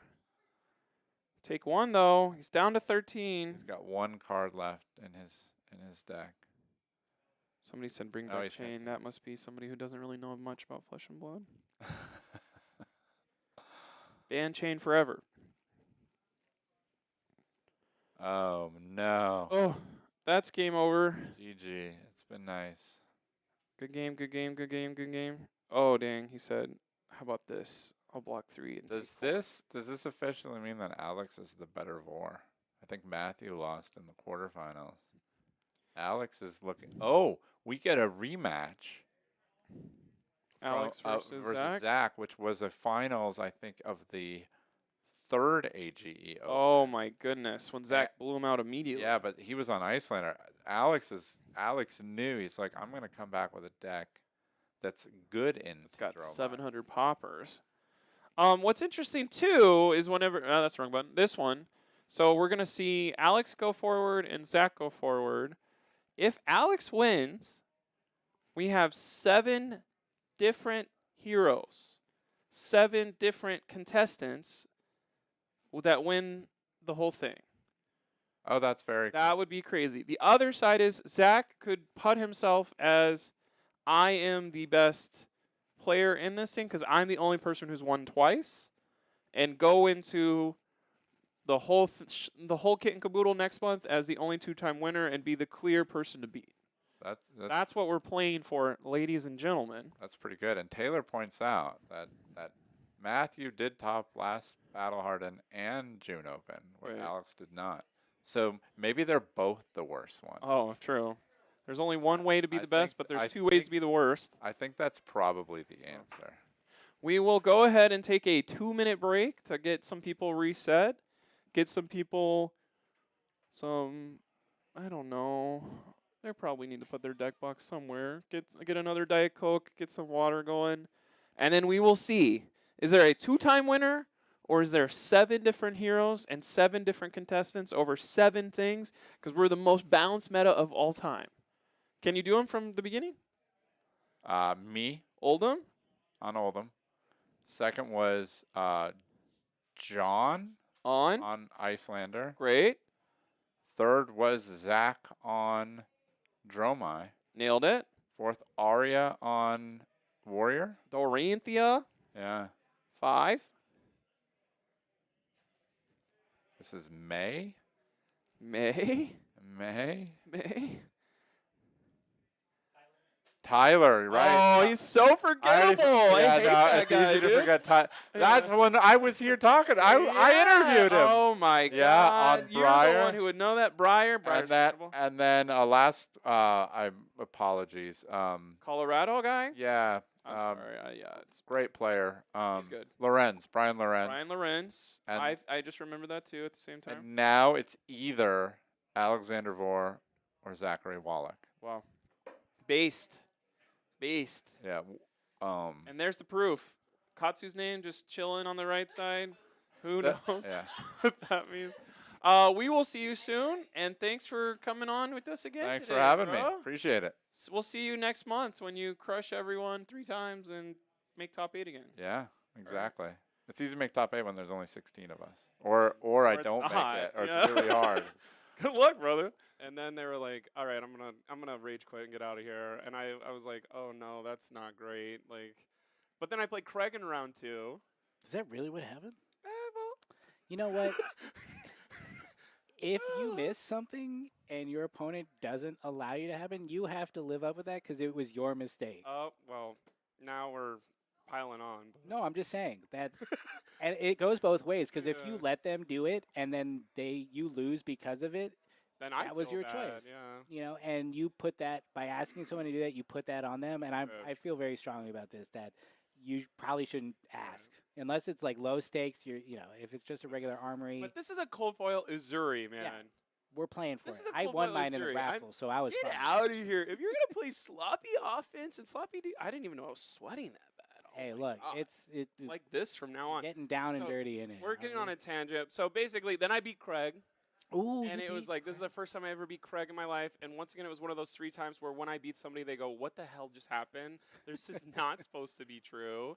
And I need to reevaluate my entire life. So Craig is never going to not play Pile Arachne for his whole time. Because he looked over at my deck. He had, there's like 17 cards in my graveyard. And he was like, "Okay, I got him on the ropes." There was still 24 cards in my graveyard when he did this. Oh my And god. he was like, "Oh my gosh." Yeah, Marcus Brown, yeah, it's pre-release, it's still casual. Or yeah, I don't want to lose to people casually though. I want to. If you're playing sloppy It is offense, still you're your playing choice. You're sloppy not. defense, You're Yeah. not. It's not your responsibility to allow other people to Right. make mistakes and get away with it. Like, And then you I don't lost. have to do it. I lost game 3 and 4, and it was awful. And I was like, "Get me out of here." It happens. There was no point of It happens. being. It's casual, aggro. but if you're trying to win a prize, then you don't have to give people advantages when they make a mistake. Outsider report. What we're trying to say is, I spent Look, $80. $80. I got 2 Majestics, an Infiltrate, and a Down and Dirty. No legendaries, no nothing. Ruined relationships for years. Got late to the thing. Woke up, was tired. Got an ear infection afterwards. Just Jeez. everything bad happened at pre-release where I'm like, I don't know if I'll ever do this again. But I love pre-release. But maybe I'll never do this again. Maybe I'll wait until the, But I the love it. cards come out. But this is so fun. And it wasn't that fun or whatever, but Welcome to the chat. yeah. It's fine. Pre-release is tough because sometimes you go and you buy some packs and you open a Fable and your life feels amazing. and Fable other opened times- up next to me. Oh my god. Evan got a legendary. Yeah, we had like Somebody 3 or 4 else got a legendary legendaries. that I was like, oh It's just god, like- not this guy. It's always it's always the bridesmaid, never the bride when it Yeah. comes to pre-release. Am I right? Marcus is keeping us honest. Whoa, loud noises. Yes, somebody showed up for the first time in 3 months I've seen them and dropped 5 chairs literally 3 feet that way. After begging them to come hang out on Tuesdays when there's 25 people, can't make it there, but I'm going to come and just drop a whole bunch of like full-on metal chairs from the WWE as loud as possible on stream. I mean, you Alright. you are the heel in this situation, right? We're going to zoom through these next 3 unless go. it's We something both- really bad. We both barraged on that one. Yeah. Let's see, what's our next topic? It's It's the Ice Brute Hero. Rhinar, oh my Reckless, god. That didn't even make sense for a second. Ice Brood Hero is not even worth talking about. Okay, so Ice Brood I don't Hero. know what it is. Tell me what it is. Ice Brood Hero is never going to happen. Aw, And come everyone on. being like, Ice Brood Hero, oh my god, I can't wait for that. Intimidate and Frostbite do not go together. There is nothing that synergizes with that. And you could say, well, that's how Brute cards goes. They don't synergize with each other. I get that argument. That's the class design. But if you look at Tales of Aria, are there more 6s and buffs in Ice, Lightning, or Earth? Oh, Earth. How much Ice is in Reinar's card art right there? 0. How much Earth is in his card art? Yeah, but he's 100. not the Ice Hero. Right. It would be a different So Ice. you Brute. okay? So of all the cards that Ryan, what is his name? Ice Brood Hero. Let's call him Ice B. Ice Bee.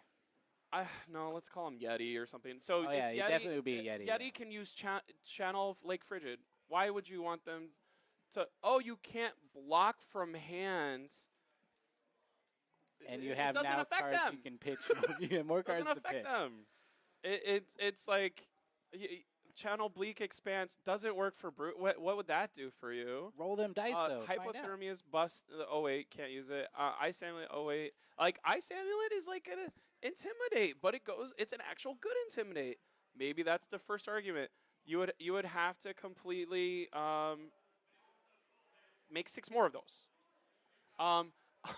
The Winter's Visit or some bull. All the 6 ice cards from, I don't even know what these cards are called. Tales of Aria. The ones no one used. Winter's Fight Fang or something. Oh, yeah. What's it? Frostfang. Frostfang. Everyone in there that uses these cards is like, duh.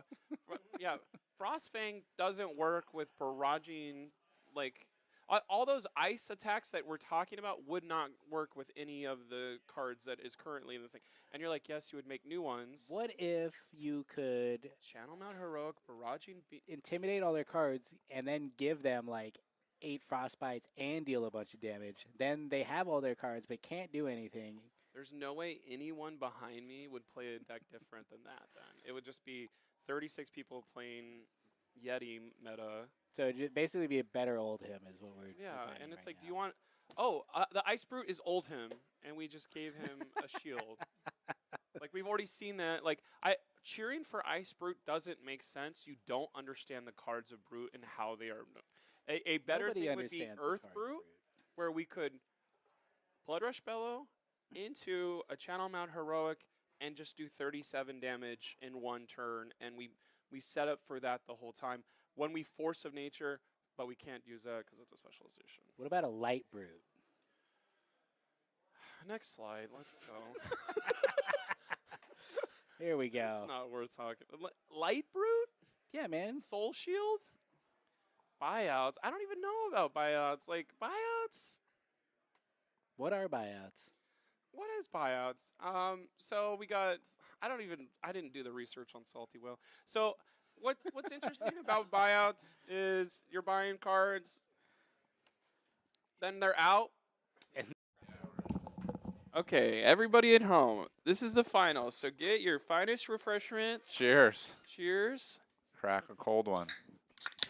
Oh my god. Look at Oh that. my god. This is Sprite. This keeps Hold on, us. mine's not. Mine, I didn't pay. Oh. I forgot to pay. No, it never is. mind. It is. Okay, I it's kid. Sprite. Not Starry Soda. Dude, so how refreshing. Yeah. Amazing. Sheesh. That's what we would do if we were sponsored by somebody. So if you have a Yeah. flesh and blood metal token thing, or if you have some Yeah. shirts you're trying to sell, Think about Or how much we'd beverage. chill for you if you were paying Yeah. us. We do this for free. that could be a thing. Here's time to look at the match intro. Oh my gosh. What sucks about Bravo is he has the only graphic that doesn't move, so it looks like a mistake, but there is not an asset That's- from LSS. You want to know why? Because that's Because he's showstopper. unmovable. Oh, hack it up.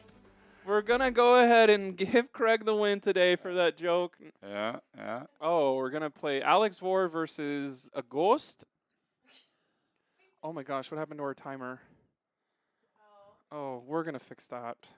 The 2 versus the 4, so Dromai gets to choose to go first, probably, because you don't want to get dominated. What's in this Trapper Keeper he's looking at? Is that his sideboard notes? Yeah, that is the sideboard notes. Could they be any bigger? And what is this bag? That looks like a heavy-duty, like, He brought camera it. He case. brought it from 3rd grade with him. With his Trapper Keeper. showing some ankle on stream. He's going to regret that. Yeah. Zach is either in the bathroom or... I guess we could look at us a little more, too. Oh, that's the Oh wrong my button. god, there's the unmovable. He's himself. unmovable. Hey. Did you know why that's the only one that doesn't move? Why, Blake? Because he's unmovable, brother. Dude, what if these were IPAs or something? That'd be good. What's your favorite IPA these days? I don't like IPA. Oh my god, what's your favorite I'm, craft beer? What's your favorite Oh. domestic? My favorite beer is Gulden Drac. If you haven't had it, get it. Where would you get it from? Like Bevmo, you Oh. know, any like place like Gutendronk? that. How do you pronounce that or spell that? GULDENDRAAK. It's it means golden dragon. Golden Drac beer. Oh, Golden Drac. Yeah, it's Belgian strong. it's Dark ale. amazing. It's amazingly good. So Zach asked me if am I currently tied with Craig, and if I win, do I beat Craig? Dude, Yeah. Zach is worried about does he have overall All he wants to do is beat one me. or not. He doesn't care about the 400 or the extra No, $200. Zach only wants to beat me. Damn. Maybe he should focus on who's in front of him Yeah, you know what? instead of a ghost deep in the back of his head. I say you do you, Zach. You Right. do you. It's worked so far. Yeah. Dude, can you imagine being like, I have stomach problems, and you go to a pharmacy and Zach's there, and you're like, I know he's so good at this card game. He's going to be able to fix my ails. Yeah. You're gonna be like, you didn't study at all, bro. I You didn't saw study. you. I know how much flesh You and were blood clearly on Talishar. using this dragon lady. Dude, I wish that face was a little better. Okay, he's back. He's back from the bathroom or wherever it was. That's the face of a pharmacist. I don't know if that's parentheses derogatory because you're wishing him ill will or whatever. You did say I'm rooting for Alex Ford. Nah. Well, he just rooted against me. He literally all he cares about is beating me. Dude, Tumultai sleeves? Sheesh. No bueno. Look at this though. He took off. Was it Pikmin? Oh, he took off the Pikmin costume. It probably smells really bad, or Dennis had to leave. That's what he was. No, Dennis is right here. That's what he was doing to prepare for the finals. He's like, I'm on stream. Dude, I'm in the Mitch finals." Uber Shouts is on Zach's side. Oh, That's 70,000 strong. yeah. Well, Uber Shouts is a loud voice. can in we the do community. polls? Can we get? Is there a way to do a poll for voting for Alex or voting for Zach? Somebody shook their head up and down, Ooh, but yeah. We're gonna do a poll, guys. Put in your votes. ask a question. Vote yes for Zach. Vote no for this guy, Alex. I guess you can't see what we see, so we're pretending the audience can see. Everyone's just having a laugh. This is kind of how the last round went in March,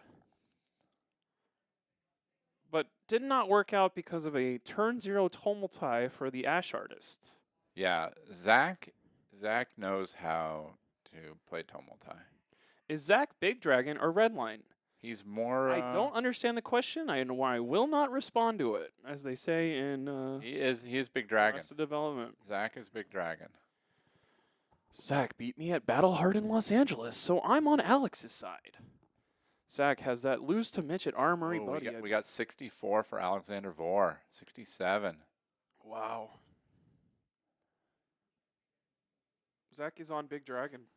You notice how... running 72 cards and Alex is 63. Ooh. Oh. Zach... For everyone that couldn't hear what you definitely couldn't hear, Zach has 72 cards. Alex is 63. And among his 72, it appears to be 3 remembrances. So Zach is Buckle up, baby. You got a 2-hour game at the end of your night. So I don't think so. So he's got dust, but I don't think Alex is going to... I don't know what Alex is going to do, but I don't think he's going to go for the slow play. I think he's going to try to beat the living crap out of him.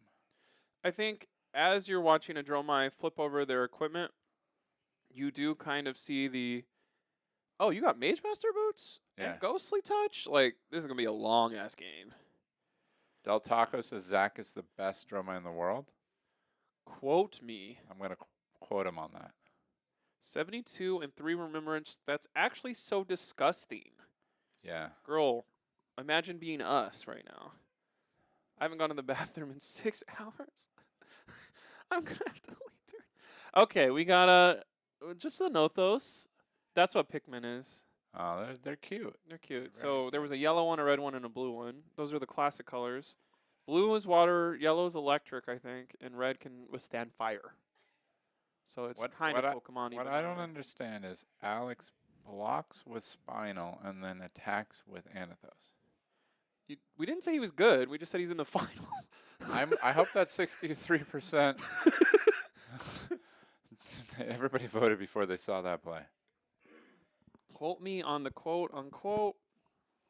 Here's Maragai, not the dragon you want to see if you're going to stick to a popper plan. Yeah, you got to kill this one. But you can swing. Look at Zach's hand. This man drew Maragai, Chromai, and Passing Mirage. Look. As we say in the business, this is a how who? Okay, he's not a pharmacist. He's an alchemist. Oh, this guy is a magician. That is just disgusting. Do you think when he gets his pharmacy coat, he'll embroider some dragons on the inside with all of his winnings from AGE Players Championship when he gets second place next month? Or does he win? He might win. I mean, he's the leader. He's the man to beat. He is the villain now. I love how nonchalant. Like, I don't think Zach could get worked up. Like, I don't even know what that would look like. No, the most I've actually, funny enough, the most excited I've ever seen him was when John Zapata beat me. He slammed the table so hard he almost broke it. Why do you inspire such? I don't know. I don't from really your understand Patriots? it. Dude. There he goes. There's his excited face. He's like, I'm going. Alex, unfortunately, has played Bravo 5 times in his life. So he's like, I don't know what dragon. Yeah. I know I got to hit one of these, but I don't know which one. Do you think Alex could win with your coaching live, like if you had an earpiece? Oh, for sure. Okay. We should just thought experience have you go over there and Alex comes and commentates. Yeah. Let's vote in a poll for that in chat. No, and when Alex pulls this out of nowhere, I'm gonna go, oh my gosh. We had one of those matches when it was you versus Ioli in the first one, where it was like, Ioli's gonna lose by 36, and then Ioli lost by 4 instead. No, you never count Chris out. Unless he's playing Katsu, and he didn't get a good night's sleep. Yeah. And he got some par matches 3 in a row. But any other time, he's like a definite threat. Yeah. I've never beaten him in my life, so at least I beat you in limited sometimes. Yeah. No, I it's don't beat true. Chris in limited. Chris is a hard guy to beat. How many Monarch drafts have you played in the last 2 weeks? I'm embarrassed to say 1. Do you not care about Vegas? You know, my first AGE Open slide said, "What are you focusing on?" And I said, "Balancing my life," and I took it seriously. So Actually, I do not. that's very admirable. I actually do. As My standings falling are showing that I'm playing less Flesh and Blood. You've only fallen one spot. I did well early. I did well early. Yeah. He's like, please tell me what that means. I have no clue. Yeah. Oh, yes, Mage Master Boots. I didn't play Bravo when you would Mage Master Boots in a Tome Wait, of Final so to he- draw 5 cards and heal. Oh, he played the sand off the boots, and now he's attacking, and he's. Ooh, Time Snap Potion. This is so Zach is like Mr. Setup here. I mean, and it's a pretty good setup. Alex, man, Alex needs a Rouse or a Zealous bad. I think you got a Zealous coming in the next 2 hands without trying. Yeah, but you will. Yeah, you kind of want it this turn, so you can pop them both. Those are the 2 cards you don't want on the board. Time Snap Potion can. That's either. I mean, how many times? He only has 1, so it's not like he can bring that. I guess he could bring that back with Remembrance. Yeah, I don't think he does. I think that's That's the Ghost of that's Touch. setting up for a big end game play. Oh, Alex says I'm gonna threaten. I'm gonna hit neither of the must hits Yeah. and He's like you attack still into a full hand. you still have 42 D reacts in your deck, and I think he has 1 or 2 in his hand. There has to be a pummel coming, right? There's no shot this isn't a pummel. I think there's a pummel here. Pummel will do basically 10 damage, 8 damage, and then get 1 of these 5 cards, so it just makes him back down to 4. That's why you spend $280 on a cold foil Crown of Providence, but now you have a cheaper option thanks to Dust Till Dawn. Thank you, Dust Till Dawn. Oh, that new one I think is only $80 or 60 now. Yeah. Do we have a cool nickname for it? Like there was the dull cap. Somebody said Crown of Poverty, but that's a little rude. Yeah, we don't. Yeah. Crown of no, not Providence. What is it even called? I literally just blew it. Crown of. It is Crown of Providence. Yeah, oh, yeah. Crown of Dominion is what I was thinking I was wrong on. So, yeah, don't say poverty. We don't class shame. And That would be sad if game. like a non-foil Crown of Dominion, you started the game with a bronze instead of a they had to gold. make a new token. or a to copper, show I how mean, poor you yeah. are. That would be not cool. The sprite's good. What? The sprite is good. It's really good right now. I haven't had a sprite this good in a long time. Crown not of poverty. Yeah. Oh, I like that. What's a good P word? Oh man. He goes Blocking with the with pummel. a pummel? That's not I gonna would've- work. I Good would've lord, blocked just take damage, dude. I would have blocked the sink below. Oh, sinking this. Tarnish Crown doesn't start with a So P he's- though, Patrick. He did the draw a card on this. Because we're gonna can't Snapdragon it. We're just maybe gonna pitch. Oh, but he has an extra because he has an extra. Yeah, we're gonna red to do our make an ash. So he pops the next thing if he attacks, and then he swings back and kills. You kill the passing Mirage, by the way, Dude, over he's the like, Chroma I or keep- over the Mirror guy. I keep forgetting to get my notepad out. I got it right on my notepad. He's writing a prescription right now. Oh my gosh. Alex needs better knowledge into what to pop. My dad was a pharmacist. Yeah, Tough life, man. is it? Dead at 57. Stress. Zach has 25 years left tops. Wow. Wow. 120 grand or something out of school every year. That could help, but boy, remember to take your vacation days and hold your family tight because you won't see them until their golden years. 57. But look at this, right? Does this look like the deck of a man that can't afford to get to Barcelona? That one E-strike and all those dragons. I believe he has 4 of every dragon too, Jeez. at least. So that way, or 6, so that, Plus proofs. yeah. We're hitting the wrong thing again. So had he not hit either Chromai and instead hit the Mirror guy and the passing mirage, they'd both be gone, and now he'd be able to pop the chrome eyes. But instead, he can't pop anything still.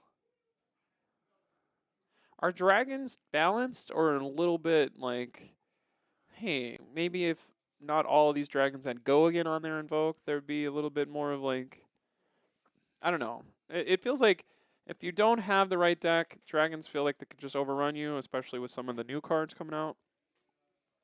I don't know where I'm going with this, but it does feel like maybe if the 4, 5, and 6 dragon didn't have go again written on their Vogue, they could be like, you have to prioritize this. Yes, you lose your turn, but you don't get So I some think gross thing happening. I just think that it's the illusionist mechanic, right? They're the board state / snowball class, and like you just have to make your game plan you know a way to prevent them from snowballing, right? And so I think it's a fine you know position to have a hero within the metagame that can do that. I'm glad it's not every hero, but I'm Right. glad that it's not zero either. Why are we playing Sync Below in Bravo? That's That's a mistake. Yeah, it's not great. It's not great. You have to get to your zealous quicker. Yeah. Like if you are doing Sync Below, you should be syncing Yeah. something. Now, if you're gonna again, you can do the sync below if you're gonna pop everything. We're hitting the wrong dragon. You should be hitting Maragai. Yeah. Uh-oh. I guess maybe we're gonna... Okay. See a rouse finally. I Okay. don't know what's in the arsenal. The problem is, so this is the crappy spot, right? If you block with a card from hand, you don't you can't rouse unless you have pulverize, because you won't have, and so you don't have enough to show. And if you don't have your arsenal open, so maybe you block with Crown of Providence here to get a card in hand, so you can pop the second dragon, and then you have rouse back. Break the Embers, pretty good, because it's basically just saying I'll have an extra 3 damage every time there's not a popper. Of course, Bravo will have poppers galore, so it is kind of just waiting for an in-game scenario of let me build up 9 Ash Wings off my 3 Rake the Embers just to have the one time you screw up with no poppers at in-game when you have Pummel, Zealous, Rouse, Yeah. you're just done. Crown of Poppers. Look at this. He's Pauper. Zach. So his nickname is the Wall, which he has. It's part of his last name, but he was also a full. But his name also has Ache because he's a pain in the ass. Maybe, but he played Dash with 9 unmovables. I hate that deck. Yeah, so No fun. He loves this. Like, he's setting up his fortress right now. This man has crossed the narrow sea, brought his dragon army. That's like That's the one lady from the yeah. Game of Thrones. Yeah, that's exactly what that is. Tricarius, or what does she say? Yeah, that's what she says. Burn them all. Oh, shoot. The Burn 'em all card? Is that from Game of Thrones too? It might be inspired.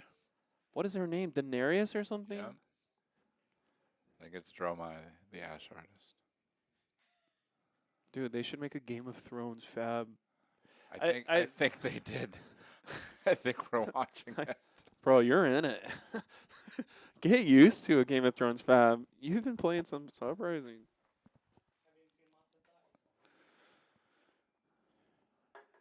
Alex is trying to figure Lost in Thoughts figure out played yet. this puzzle. Is there Lost in Thought in this thing? Now, what is he? Just 2. What does he have? Whoa, Because he's playing 1 unmovable too. Whenever we do Crippling Crush and the red unmovable comes from Arsenal, I think Alex will flip the table and it so will be he very cool. he had the maybe he didn't. Maybe he had 2 reds, but I think he had the resources to. I know it feels bad to swing 7 into Mirror Guy. But think about if right now that Mirror Guy was gone, how much of a better position Right. Alex is in. I think what sucks too is you do that whole thing, and then the drummer player inevitably goes, "Oh great, my second mirror guy," and you're just Yeah. like, "God dang it! Why is this happening?" Or they attack with 5 drag. Okay, we got second Azwala instead. Hope you have some arcane barrier. You only need 1 arcane barrier. You see how he has a Marvel backside, right, and a Marvel front side for both. So he has 6. So that way, if he has 3 dragons out, he has Marvel invokes and Marvel, voked.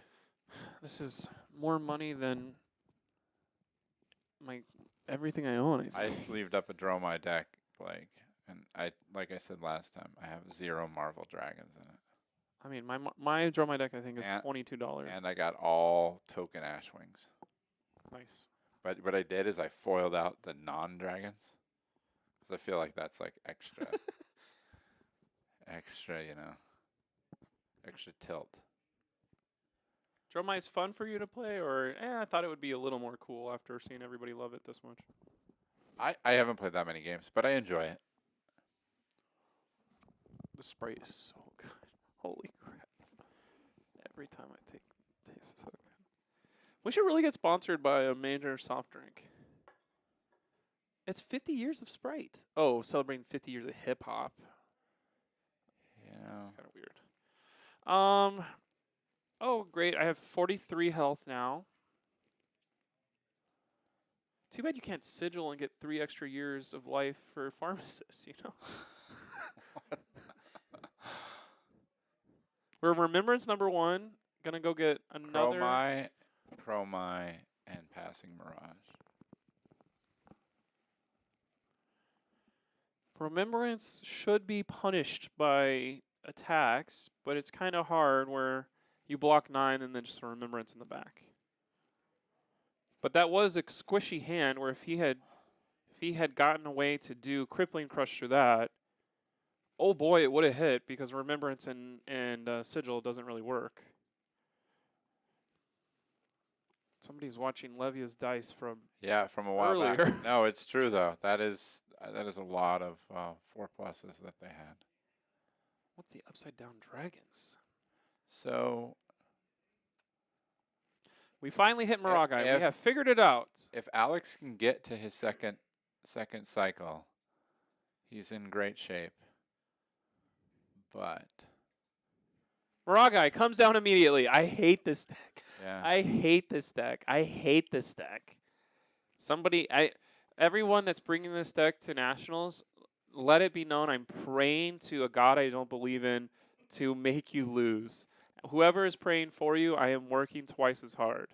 so I hope to see Alex block with his imposing visage here on this guy to get it out of his deck. Because you don't want the non-attacks. So block with Because of this one. block with non-attacks. Because the this first one doesn't cycle. have, because of the no phantasm, it's a great time to get. Oh, he did it. He hurt you. Yeah, He hurt you. you could block it on that too. Billowing Mirage. Make another Ashwing. 3 with Gogan. This Goes is how straight to you 25. win the AG Open Tour. I think Zach's played Dromai all 7 events. And I think we've seen him have more dragons on board than can fit on screen every game he's been single on time, screen. yeah. He did get pushed around last time, I think, right? I might have been one of his losses to keep him out. And that was in May. I did the punch you in the face strategy. Honestly, if this is your first time watching a Flesh and Blood tournament, I would just don't watch the rest of this. This So- is not a good. So how does Bravo stop? This is a tough spot to get back from. He needs Zach to miss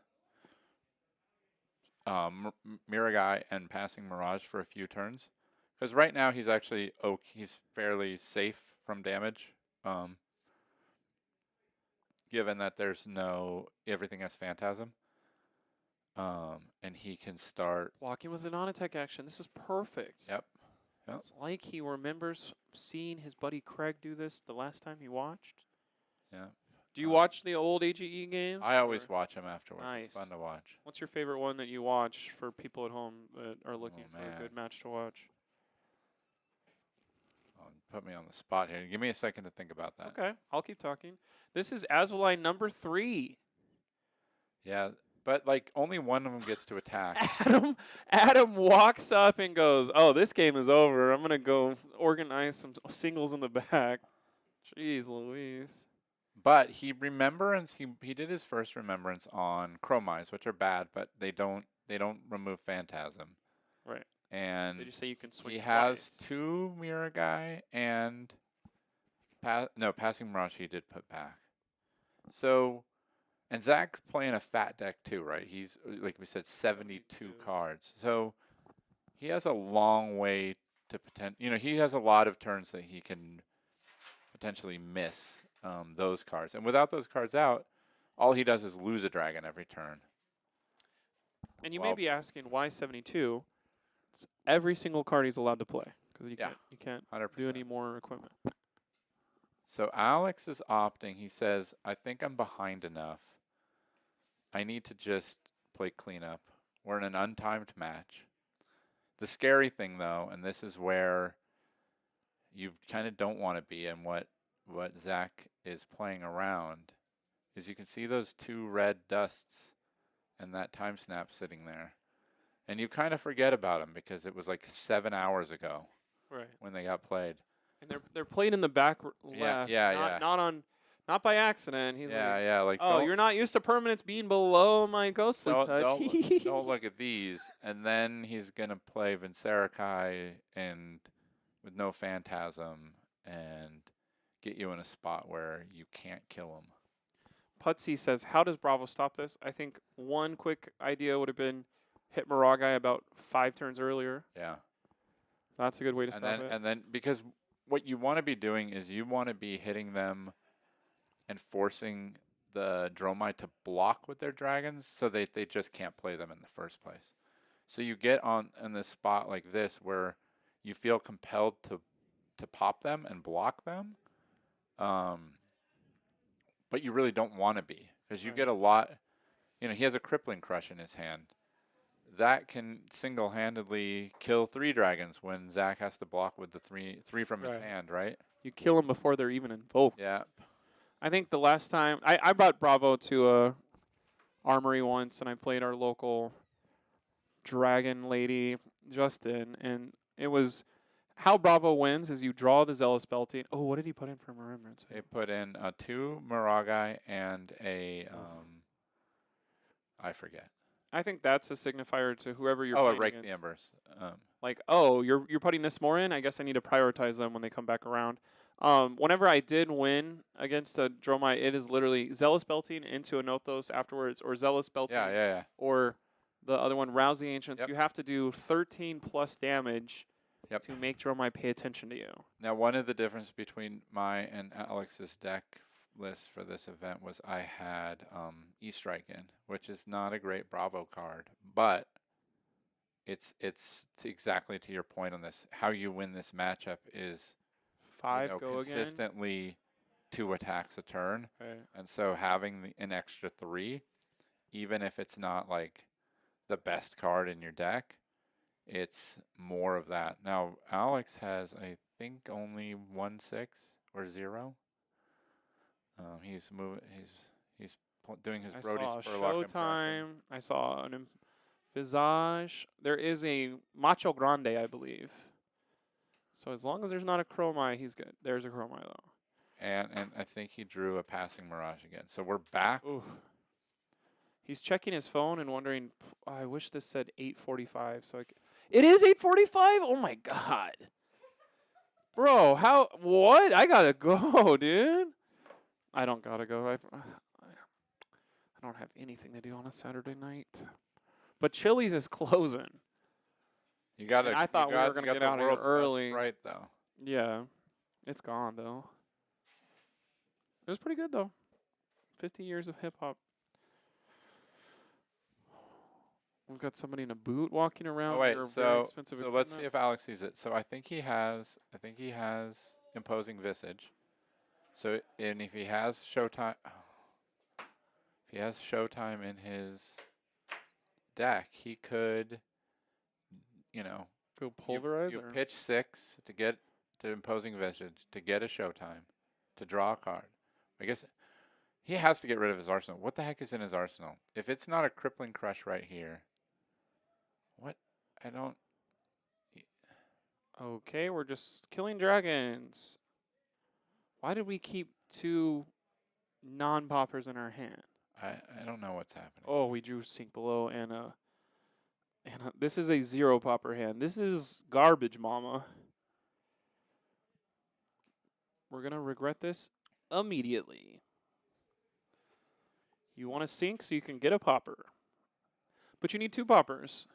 I think he's fine to block with a non-popper on this, because it doesn't look like you have no poppers. Like, I feel like what sucks is like, oh, if you could trick a bad drill mine, but like you can't trick Zach. Like get wrecked. yeah. Does anybody in chat know what's in Alex's arsenal? It's been stuck there the whole game. Blake's disdain for Gromite is goated. Is this? We have our 3rd rouse in hand. Yeah, please do not block with Rouse. No, he's done good pitching them, but he needs to get them played, and this There's is why he needs to. blood in the water. needs There's to- a Moraga in hand too. He needs to open up his arsenal so that he can get one of those into his arsenal, so he can turn the game around. Okay, we're gonna rake, pitching to Dust Up because Dust Up is bad. it's good. It's the next poll. Is it his hopes and dreams or his wildfire? Oh my goodness.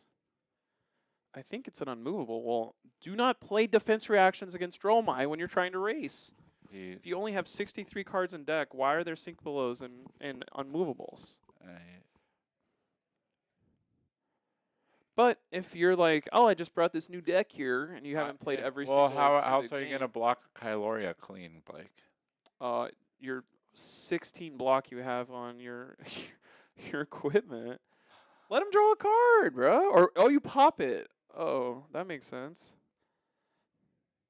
I think that is something where it's not intuitive. Of I there's a lot of dragons I don't want to hit me, but playing Sink Below and Fates, you're just kind of being like, I'm gonna lose to Dromine longer. The way I think about it is, you have 40 D reacts in the form of poppers. Like, you don't need 43 D reacts. No. It's a flicker trick. Dude, flicker trick? There it is. There it is. He's like, give me a popper. Oh, I drew Imposing Visage. Great. I'm back to, whatchamacallit. Now he's going to do that Sink Below. I think whether Zach wins or not, we should have you interview Alex Vore and ask him what the hell is going on. See, the only upside to this is now he can't make that much fun of me. Yeah. As we were talking, Zach just went from being down in the poll to 51%, a clear winner. Clear majority, 51%. Zach will win AGE. Now, Matthew Vore, his brother, is excellent on Guardian. And is probably wondering what's going on here. How many times has Alex played against Matt where Bravo's been one of the two decks playing? So I don't know I don't think Matthew loves Bravo. Probably a little bit, but definitely like 1,000 times it was Oldham. Right. So he's like, I keep drawing, but I never draw my Oakenolds. Where are they? That's not how it works. So he's trying to figure out, it's like, well, what happens if I sink this and I still don't draw a popper? then what? And to your point, Blake, he pitched 2 poppers on his swing last turn instead of. Now what you? I mean, what are you doing on that? Like, that's a like. So I could. Well, at least we're all kind of here I could, brain-wise. I could see an argument pitching 1 with one of the non-attacks, so that way when you get back to it, you have mitigate the chances. you of you screwing up. yeah you have a little bit, so you don't get stuck with a hand with no poppers later. I'm guessing because of his rouses too, he's trying to like stack them with 13s, but I think it was a little. You just got to draw better. Draw into your 13. Yeah. There's no stacking. Yeah, that's true. Just You got to play him first cycle. There's no second cycle where you have enough cards to do that. Like, you have to literally on Dromai's ass for that. Here's another 1 damage. What do you do for? Here's another 1 damage. What do you do for? Okay. And now Azulai. And I think maybe Zach's like, oh, he's just waiting for the right one to pop. And then eventually around here, you're like, oh, you don't have a popper. Cool. I'm going to make another drag in the back. It's going to say Maragai. I'm going to even attack with that one, too. so Alex is doing something super interesting. I don't know what. I think Connor's starting to realize that Alex doesn't know what he's doing either. He's like, this doesn't make sense. Where's the popper?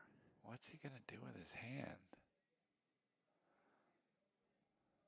How many ash wings? Is that 4? So it's interesting. He turns the dragons upside down, but the ash wings right side up. Is that to signify they attacked, or is that just to show the opponent the text box? I think he just. I Make a seismic surge. That's super important in this matchup. What are we doing? Who are we hitting? I guess he didn't make Maragai. I think Zach is just maybe he tucked Maragai. No, Maragai's in hand. If there's a second Maragai in Arsenal, this is just hella over.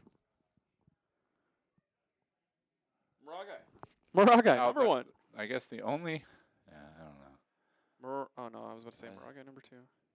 Tremont says, yes, show the text.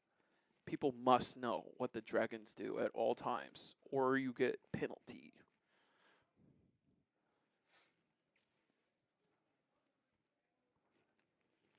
As a good player that's going to travel the world to play in these tournaments, what do you feel about, oh crap, I probably don't want to be on a stream game because if I mess up once, I could get DQ'd forever. Or, nah, it's just play like you normally play and you should be fine. I think play like you normally play. Play like you'll normally play. I don't want to be DQ'd. Well, in dance like you normally dance, clearly. Yeah. That's where Who sings that song? we're turning Is that it up over here. Lana Del Rey or... We just got to make this interesting because anybody that knows this matchup knows it's over. Oh. This is a soundproof room, but I do think if Alex looked through this pane of glass, he could see me laughing at him constantly. I should do one of these so he can't see. I think Zach has this one in the bag, says Soul Plane. So does 54% of chat. We got Gavin just saying really cool things about overpower cards. Great job. What's going on here? Okay, popper. We're going to pop the first Ashwing. That stops Zach's turn. So we haven't seen a single Zealous belting, right? No. Maybe he took him out so he could put Sink Belows in. Oh no, there it is. There it is. Oh. Please hit the mirror guy. Okay, you have to. For the love of all that's Lord holy. Jesus himself. Okay. That happened. And now it's time to hit. Oh! You blew it. Look at even. Oh my! Zach just tipped him off. Damn. Zach needs to work on his poker face. Zach assumed he was going to make the right decision. Not yet, Durai! As loud as possible. Jesus. Thank God we're in a soundproof room. Oh, there's the Kyloria for the Sink Below. Sink Popper into it. Hyloria Marvel looks pretty cool. That's a Steve Argyle fave, right? Yeah. So this is why you pop both those. Like, look how much better your shape you're in now. That Right.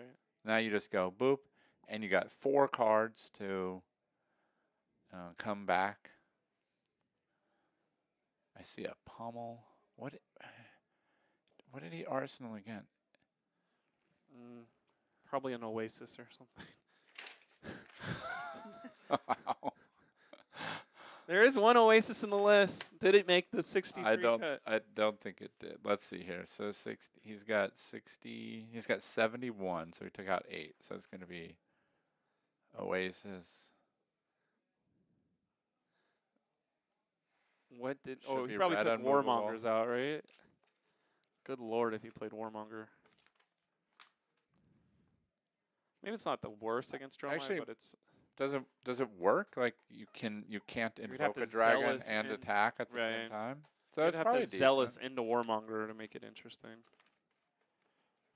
All right. What do we got here? Come on, Alex. Zealous number 2, please flip it. Okay, make the seismic. Pitch a popper. Think about your dragon. Hit Kyloria.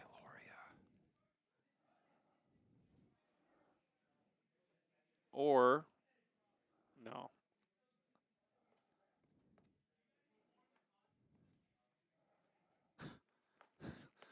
I love bits in chat. They're good. Keep those coming, please. I think he hit an Ashwing. No, he hit Kyloria. That's the smart one. We think this works. Didn't we see an Icelander play Warmonger against Dromai earlier today? I don't remember. I guess I wasn't watching everybody, but I haven't seen the stream today. okay, we have a Zealous Belt. Probably. We have a Chokeslam or Crush the Week. Do we have Crush the Week? He does have Crush the Week. No, he has. Yeah, Crush the Week blue. he does. Full. It's a solid non-popper. An SNP. Yeah, the SNP.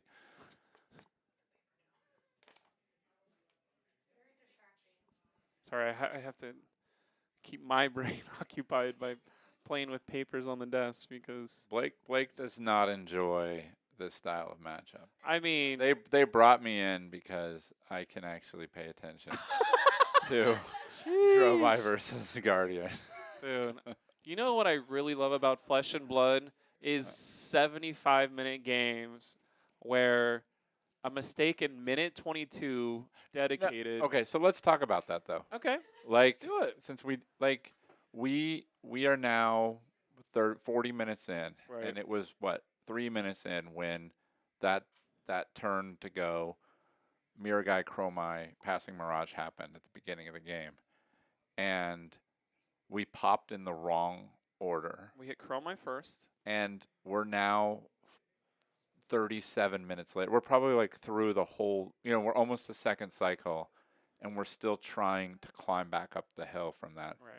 And to your point, like it does show, especially against Illusionist, and we have Prism back, and I know she hasn't made a splash yet, but it's a good thing for everybody to remember. Like against an Illusionist, you're like getting your sequencing down, knowing your priorities is the difference between winning and losing, and it swings the matchups a lot. It's not like, oh well, I kill this one thing and the match looks a little different. Like this game would look like completely different, Right. with that order. So look at this. Oh, baby. This is pretty good. This says Get give me- absolutely wrecked. give me your hand, or you don't attack with anything on your turn. 10 and damage. And look, he had and Zach has his favorite card, Tumultai. in Oh, his hand. cool. I haven't played any of my defensive cards, so Wait, I have he 3 has- saved up. He has Double he has 2 Oasis, Oasis. yeah. That's not what you want to see when Starstruck's coming at you. But He can't even block it. He's gonna have to like give him his whole hand. Double Oasis does block 8 though, so that'll be great.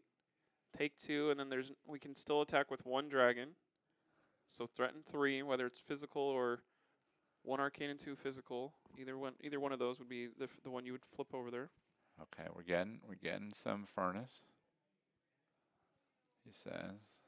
I can carry the 2. Now, is that a passing mirage? Is the blue? Is that him?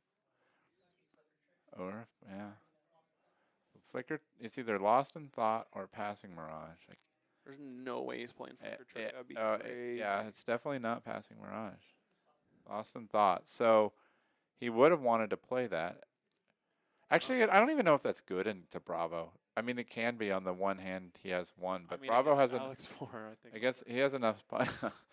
He has enough poppers that he probably gets around it. But look at this.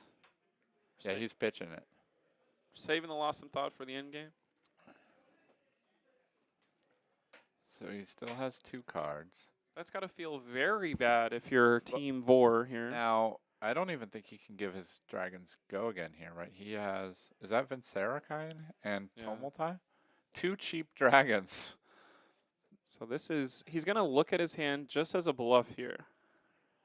Attacking with a 1 damage is very interesting. Now let's see. You're assuming it's sigil if you're a person who watches. So Alex hopefully sees this. He has Terra Sender, and this man has no armor left.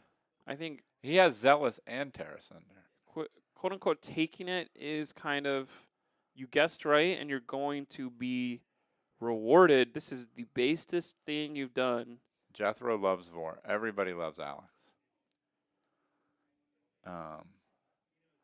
We just, oh my gosh. He's doing it. Is he doing double Zealous? He wouldn't dream of it. And Zachary didn't draw blue, I don't think. So I think he still can't play his expensive dragons. Oh my god, he did it towards Zach, though. That's not good. No, that's fine. I think, no, you punch it. We're racing now. He has no dragons worth hitting right now. Okay. I think. Double Zealous. If there's a blue, you can tectonic plating and swing a Notho. Oh my god. Anything you can do, I can do better. I drew into both of my D-reacts. The other 2 cards are the 2 big-ass dragons that I can't play, so it's going to be the same thing this whole next time of, does Alex know the bluff is good the second time as well? A Nothos for 6. So he just swung for 16. He wants to keep these dragons, so Zach's kind of being like, I could screw up my hands 3 times in a row if I draw another. Oh no, what are we doing? So he's pitching because he can't do anything anyway. Right. He literally has no turn. Gotcha. So he only has 1 big fat dragon in his hand, not 2. No, his arsenal is the other big fat dragon. Okay. I think. So why did he not pitch one of those big fat dragons? Because I think he has his. I think he's setting up. He has his. One of them's Vincerakai, so he has his red dust. Oh, Alex says, get wrecked, please. Here's my dragon. And now there's not a decision. You should block with most of your cards, unless you think you need Tumultai to maybe blow up the AB to just take this game off of Burn 'em All. Burn 'em All trash. He still has no blues, right? I don't believe there's a blue in there. Maybe the third. It's so hard to see. Yeah, he really, look at this. So Zach, or maybe he's right. I don't know this matchup. Zachary really is valuing Tumultai as I win the game. I'm willing to just keep eating extra damage and having no turn to maintain this. This could be, somebody asked earlier, how does Bravo get back in? This may be too greedy trying to hold on to this Tumultai. Yeah, do you want to take 5 or do you want to take 2? I'm not going to lie. I don't know if we saw this pulverize yet, but I feel like Alex has to be getting close to his pitch stack. And he had some gas at the beginning. And even if Zach blocks this, he can't even swing back for 1 with his single little Ashwin because it's going to be for 0. But he's got 61 counters on his Ghostly Touch. Dude, Gavin coming in with, oh my god, take 14. Tell someone who cares. I could not give less of a shit. That's an inch. Tumultai is coming right now. But he still is. Nope, Yeah. Vincerikai on the whatchamacallit. Okay. But Vincerikai's only for 2. He can just Crater Fist it. And look, there's Crippling Crush. Oof. Is We said we got greedy. oh wait, but he has go again. We got greedy. So he can pop. Oh wait, he can't pop that. Can't pop this one. So He's like, what does that thing do behind it? Oh, for 2? Oh, yeah, I played Pulverize, my brother. it's like I had never played this card before. I just see people do this, and then yeah. I thought this Icelander was- gets -4 on, but not a spell. So I just. So you Crater Coronet Fist Peak. this. You pop the next one. You kill Vincerikai. And then you make your Surge and you Arsenal Crippling Crush. Huevos grandes, Zach. That means big eggs. Yeah. Which huevos? What's Different context. super interesting actually? They're laughing. Here's what's insane. You're taking 14 to the face. Check this out. So Alex can block 2, 3. Zach goes 1, 2, 3, 4, 5, 6, 7, 8. Alex goes to 6. If he got super greedy and Alex doesn't have a D-react, Bravo can actually dominate and kill him if he went for it. Oh wait, that's a red. If he had 3 blues, he could have. I think we're going to put our good old Crippling Crush in Arsenal this turn Yeah. and try to get there. We kill No, that's Vincerikai. then that's what. Yeah, no, that's This is definitely the Discipline. He is going to that's the run discipline in. play. He is going to run into a bunch of defense ring actions from Zach very soon, I feel like. But if there's only one in hand, So then it is whatever. here's the Tumultai. Tell someone who cares about this. Is Alex going to swing it back? Wouldn't you like to know, Putsy? Stay tuned. We just close the stream off and only keep this memory for us and don't tell anyone who won. So That would be a heel turn for all the commentators everywhere. So he's killing the boots, but I think Alex can pop and still Crippling Crush back. Starstruck it. Come on, and then Tumultai was so excited to see Bravo. Somebody he heard in local folk legends that he died. like I don't think Bravo. that's a D-react in Zach's arsenal.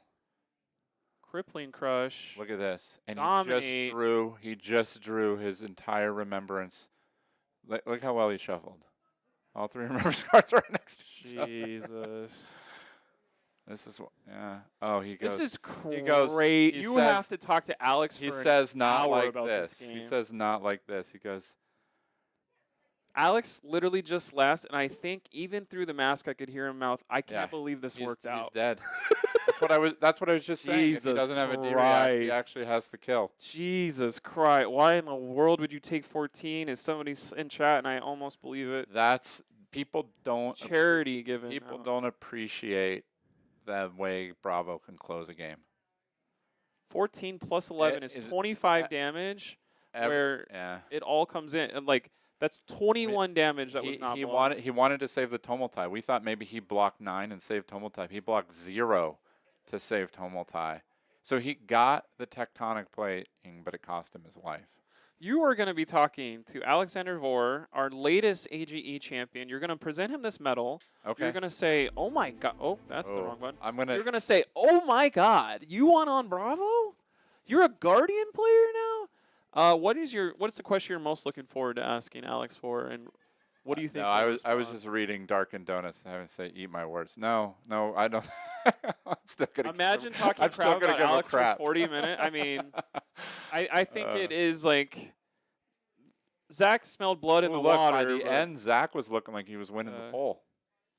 Blake gave him the underdog buff. Yeah, that was all me. We're going to go away for 35 seconds, and then we're going to have Alex Vor here, the quote-unquote better Vor brother. Oh, I guess he might officially Yeah, be. and we'll see you soon. All right. Thanks, guys. Now we can't get people those can't cards. get them, and it's like, okay, that's what we're talking about. So it's like, We found the what thread. team are you on? I think this is not barraging Blake down right now. This is a morality question for you. Would you Welcome to late stage capitalism, would where you- morality no longer exists. right? Would you rather have one person make a bunch of money or Mhm. every person have access to card. Uh, If you say, I prefer money for my pocket over community get card, you deserve leg broke. And that's serious. Like, we're going to grow the community. We're going to grow my wallet. Some of y'all care about growing the wallet. And it is something where it's like, I'm going to root against you for the rest of my life. And like, oh, but Blake, your collection went 1.3 since last year. I'm not selling my cards. I play cards. I don't sell cards. I don't work at Frank's Sons. I don't do any of this. yeah, I'm not Frank. I'm not his son. Yeah. And it's like, I honestly, like, here's this is not spicy, but this is a scoop here, and they're gonna know who it is, but whatever. Don't buy a pack of Alpha. Welcome to Wraith for any price less than like $50, because the people who you are just building up money in somebody's pocket, and they're just sitting on stuff. I know you probably want a pack of a chance to get a legendary. Don't buy a pack of Welcome to Wraith for $100 when you're in Baltimore because you want to get a chance at it's not going to happen for you. Oh, I can get a cold foil scavenge.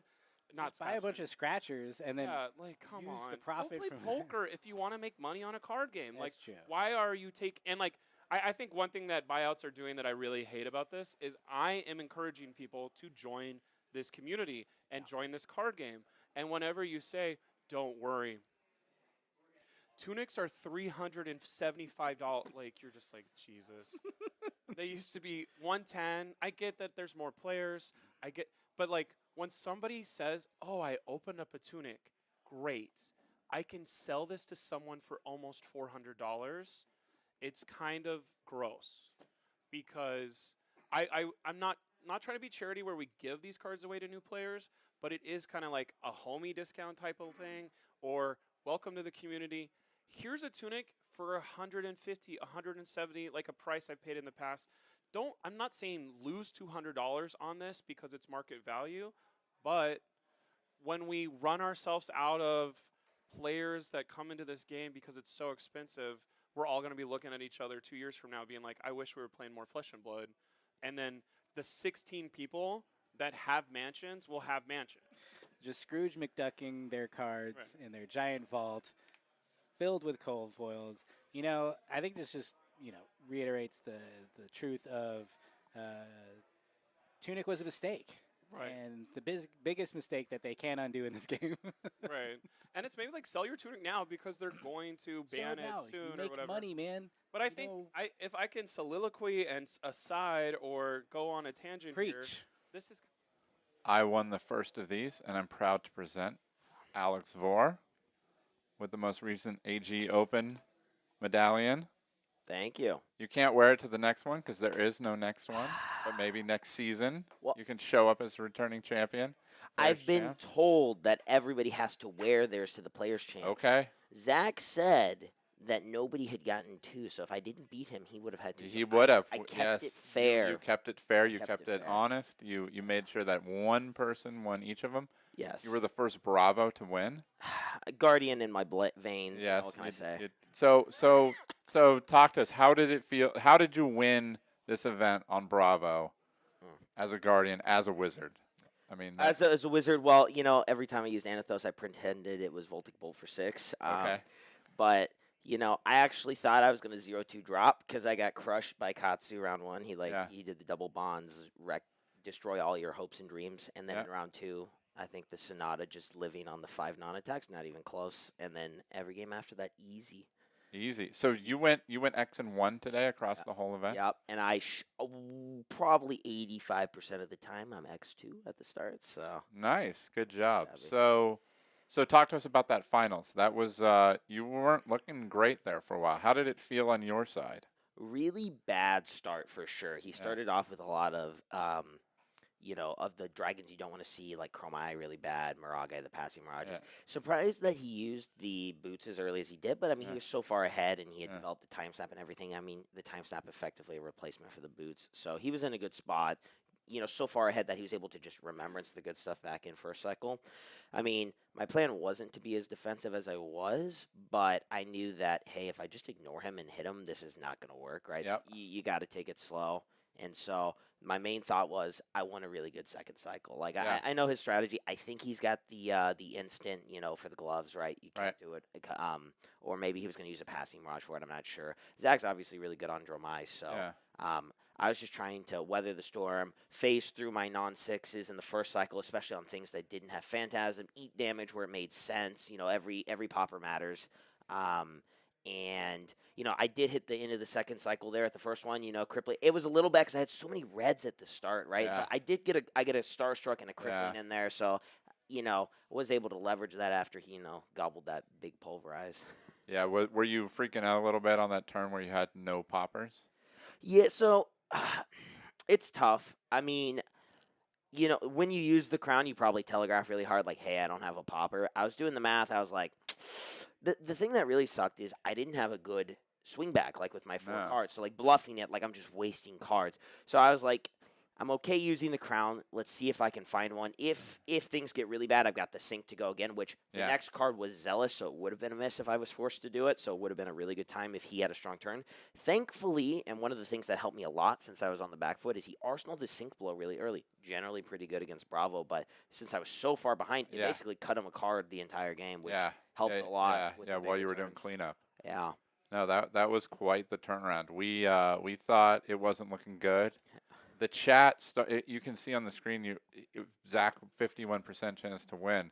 When we took the poll, you were at like 67, 70% early on before it started. And then as the game went on, the tide was shifting. But you got him with the pulverize. And then I had noticed the turn before that, like, if you had gotten greedy, I thought you had 3 blues. I was like, if he doesn't have a D-react, Zach's in death from crippling range. So and sure enough, and I was able to save all 3 cripplings, right? Yeah, and you had the rouse setups, and we it looked good. I was like, if you can get back to that second cycle with enough room, you were well set up. Yeah. But, well, very cool. Well, congratulations. Thank you. Final question: does this officially make you the better Vor brother? Well, of course. I mean, I won with Guardian. He couldn't even do it with the better Guardian, right? So there you have it, folks. Matthew couldn't win with Oldham, and Alex wins with Bravo. It's official, guys. Well, thank you, Alex. Yeah, thank you. See you in the Players Champion. Yeah. All right, we're gonna wrap up, and we'll say our goodbyes. We'll be back in a few minutes. Thank you, everybody. See you soon. Thanks, guys.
what a tournament! And we're All back. 7 are in the books.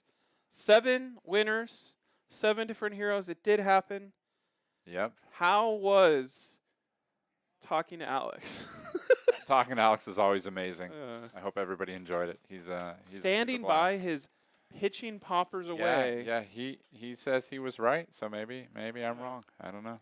I think that's one thing. I love watching reality TV. It's like part of my life because I do it for work. Yeah. Whenever somebody who shouldn't have won a season of Survivor does win by some crazy luck, or maybe somebody took a pulverize for 14, it is kind of like that person won their specific season. Yeah. You can't really. Yeah. They won that one, so it made sense in the moment. But it is like I don't think you play like that and win every time. Sometimes the Dragon Lady votes herself off. Right. You know what I mean? Yes. Yeah. That needs to happen more, I feel like. Yeah. Our top 8, just as a recap for everybody, we had a Rhinar, we had the other Brute Lady, we had a Bravo. Bravo took it all. Just one Lexi today. Hard hit for the Lexi population here. Yeah, one thing to notice here, which I think is very cool, right? We have 7 different heroes represented. So, with the new Dusk Till Dawn, the metagame is still open. Lots of strong things. It's not can you beat Oldham or do you want to play as Oldham anymore? Yeah. Obviously, Bravo, who's always been around, who kind of lurks in the, lurks around. He won the whole thing. But we got Levia showing. She showed up well in the Battle Hardened, so very cool. And a lot of these players, I think all 8. We know Angel. This puts him into the top 16. Whoa.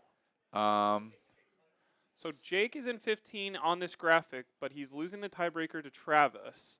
Yeah. So if you are wondering at home in Arizona or wondering at home wherever Travis goes home at night, Travis has 2 top 8. So Jake with 1 top 8 will get bubbled out at 17, but will be the first alternate. Yeah. So if any of these people cannot make it, Jake will be in. Otherwise, what you're looking at here, plus Angel. Will be our 16 for the Players' Championship, which is coming up in a few weeks. You'll be in it. And Zach's number 1. Oh, Craig, you win the tiebreaker. Oh, so Alex helped gatekeep him, so nice. I have to thank him. So you're still the number 1 seed, which will matter, because that means you'll play number 16. Does this mean that I get to choose first or second for the whole tournament? We'll see about that. We're gonna announce all the rules and all that stuff, maybe in a TikTok or a tweet or whatever we got going on there. Very cool. I will retweet it. Oh my gosh, wrong button again. Jeez Louise. We got all the people in the back that are doing stuff. Don't pay attention to them. Players Champ is August 12th. All right. How many days away? That's very like close. 10 days. No, it's a little more than that. I think it's more like closer to 20. No, I'm going to check my calendar. We're going to count them on live. I think it's 3 weeks from today. 22, 29, 21 days. This is how Blake does math in Flesh and Blood, too. 7, 7, That's why he's 7. in the booth. Flesh and Blood is just a math game. Respin in Fantasyland. Yeah, I take 10. Oh, wait. Jesus. That's 21. 7, 14, 20. Counting by sevens is some of the least fun you can do. How did the Players' Championship, from a player's perspective, was this everything you dreamed of? I think our goal was to bring a community together. We got 3 states constantly sending people. Yep. Bring a community together, have a little bit more of some prestige. Let's not wait for an RTN. Let's not wait for the other ProQuest. Let's do it ourselves. It's been amazing. I mean, I've come to all 7 of them. A lot of people are coming to all 7. Like you said, 3 states. I mean, the people who have been coming in from out of states. Jake, who is 17th, along with Alex and Matt Vore, are not even from California. They're going to make the Players' Championship. Same with Peter Budensek. These are people who took the time to travel out here. And it was worthwhile. We have San Diego people Alan coming up. will be there. Hours away. So, like, people traveled, and they all felt it was worthwhile enough to travel to come back. I mean, I think that speaks volumes and how well. I mean, obviously the production's great. They're great events to watch. You have great commentators. You The know, you sprite's guys, good. the sprite's good, the production's great, and just well-run events. And you get knuckleheads in the background. Right. I think this is a testament to like this game is good. Yeah. We need more tournaments. Yep. The East Coast has a lot of tournaments. Yep. I think all these people behind us, all 41 that have Yeah. showed up pretty much consistently, are going to be at every Battle Hardened in these 3 states. Yep. Every single one of us will be at Nationals because Vegas is here, unless we have a wedding with some other cousin or something. Yep. I think the Players' Championship will be something that is very cool. Yep. So be on the lookout for that if you're a viewer at home Yep. of that day. It'll be an all-day thing, just like we're doing here, Yep. where it will be a tournament that you have not seen the structure before. Yep. All hard-hitting players. Right, and it's Gonna be- immediately like somebody's going to lose 3 games and immediately go home. Yep. That's They're not going to go home 'cause Psyops. they're gonna hang out. Right. They're gonna enjoy the festivities because that's what it's all about. It's not just a tournament. It's gonna be just veggie trays and cheese gonna be- trays. celebrating flesh and blood in the game Right. and the community here in SoCal, and so it's gonna be awesome Right. even if you're the poor person who goes 0-4 draw. It's 0-3. Is It's it not 0-3? even a 4th game if you lose the first 3. All right, 0-4. Spoiler alert. Yeah. What else do you want to say, Craig? You Um, got anything cooking in the back seat of your car? Do you got some hopes and dreams that you want to share? Some fortune cookies for anything or I got no fortune cookies, but I'm looking forward to nationals. I think everybody here's looking forward to nationals. We're going to be trying to, cook up some good decks to bring to, challenge, the other big regions and try to take home the gold. there'll be an Icelander there with a couple battle hardens? Yeah. So, not to put any pressure on the people here, but every Vegas calling so far has been won by this group. All 2 of them. Oh. Tyler Horspool Harspel and and Vor and Jonah Overholt took the team. dude. I just team met thing. Jonah today. Yeah, He's they over there. Yeah, they won the team calling. So we have 100% win rate. Defend at Vegas. Vegas calling. So we got a lot. The problem is everybody's gonna be in nationals. So do you drop to make sure you defend Just it? win nationals instead. Yeah. So Or induct me into the experience right before. I'll go 9-0 on Bolton, oh, and I'll lose You- in top you- 8. you heard it still here. I'll still be in the experience, but I'll experience a top 8 loss. I should never do that. you're That looking was at very future weird. national champion Blake Meyer on Sir Bolton. Breaker of Dawn. And because I win Bolton's first major tournament, they switch the title to Blaker of Dawn. Oh my God. I didn't see it coming. Raiden Dust Well Blake. played. Well played. Well played. Hell yeah. Well, anyway, kiss your cold foils goodbye because we're coming for them at Nationals. We're going to buy all of them from the vendors. Yeah. We'll play them for money. Yeah. AGE's coming. We're going to be wearing these shirts. We're going to be wearing those shirts. If you see an AGE person, come say hi. Right. We'll be around. I think Players Championship, we won't be thinking about Nationals. That it'll be a very contained thing. That's why I'm going of like, Yeah. get excited. We'll see you August 24th. Yep. We'll see you at the Players Banquet. I don't know if they're going to do all that bowl again, but like it'll be fun to play and talk to people and have that weekend because some of us are not going to Barcelona. That's a long trip, dude. Yeah. Most people are not. Let's win Nationals. Let's win calling, and we'll just defend the West Coast Absolutely. from all the Midwestern ice elemental wizards you got. Yeah. We'll take them out. Take that. Okay, well, that's our time here. We're going to do one more time. We're going to do a sponsor. Thank God we have Collector Legion. We've really enjoyed being over here. Go to www.collectorlegion.com. There's singles there. They're sealed. They're singles. sealed there. Yeah. Adam's going to be the person. You remember Adam from a couple streams ago? He's the person who's going to get all your money when you pay him there. What else could we do? We could say, always pet your dogs.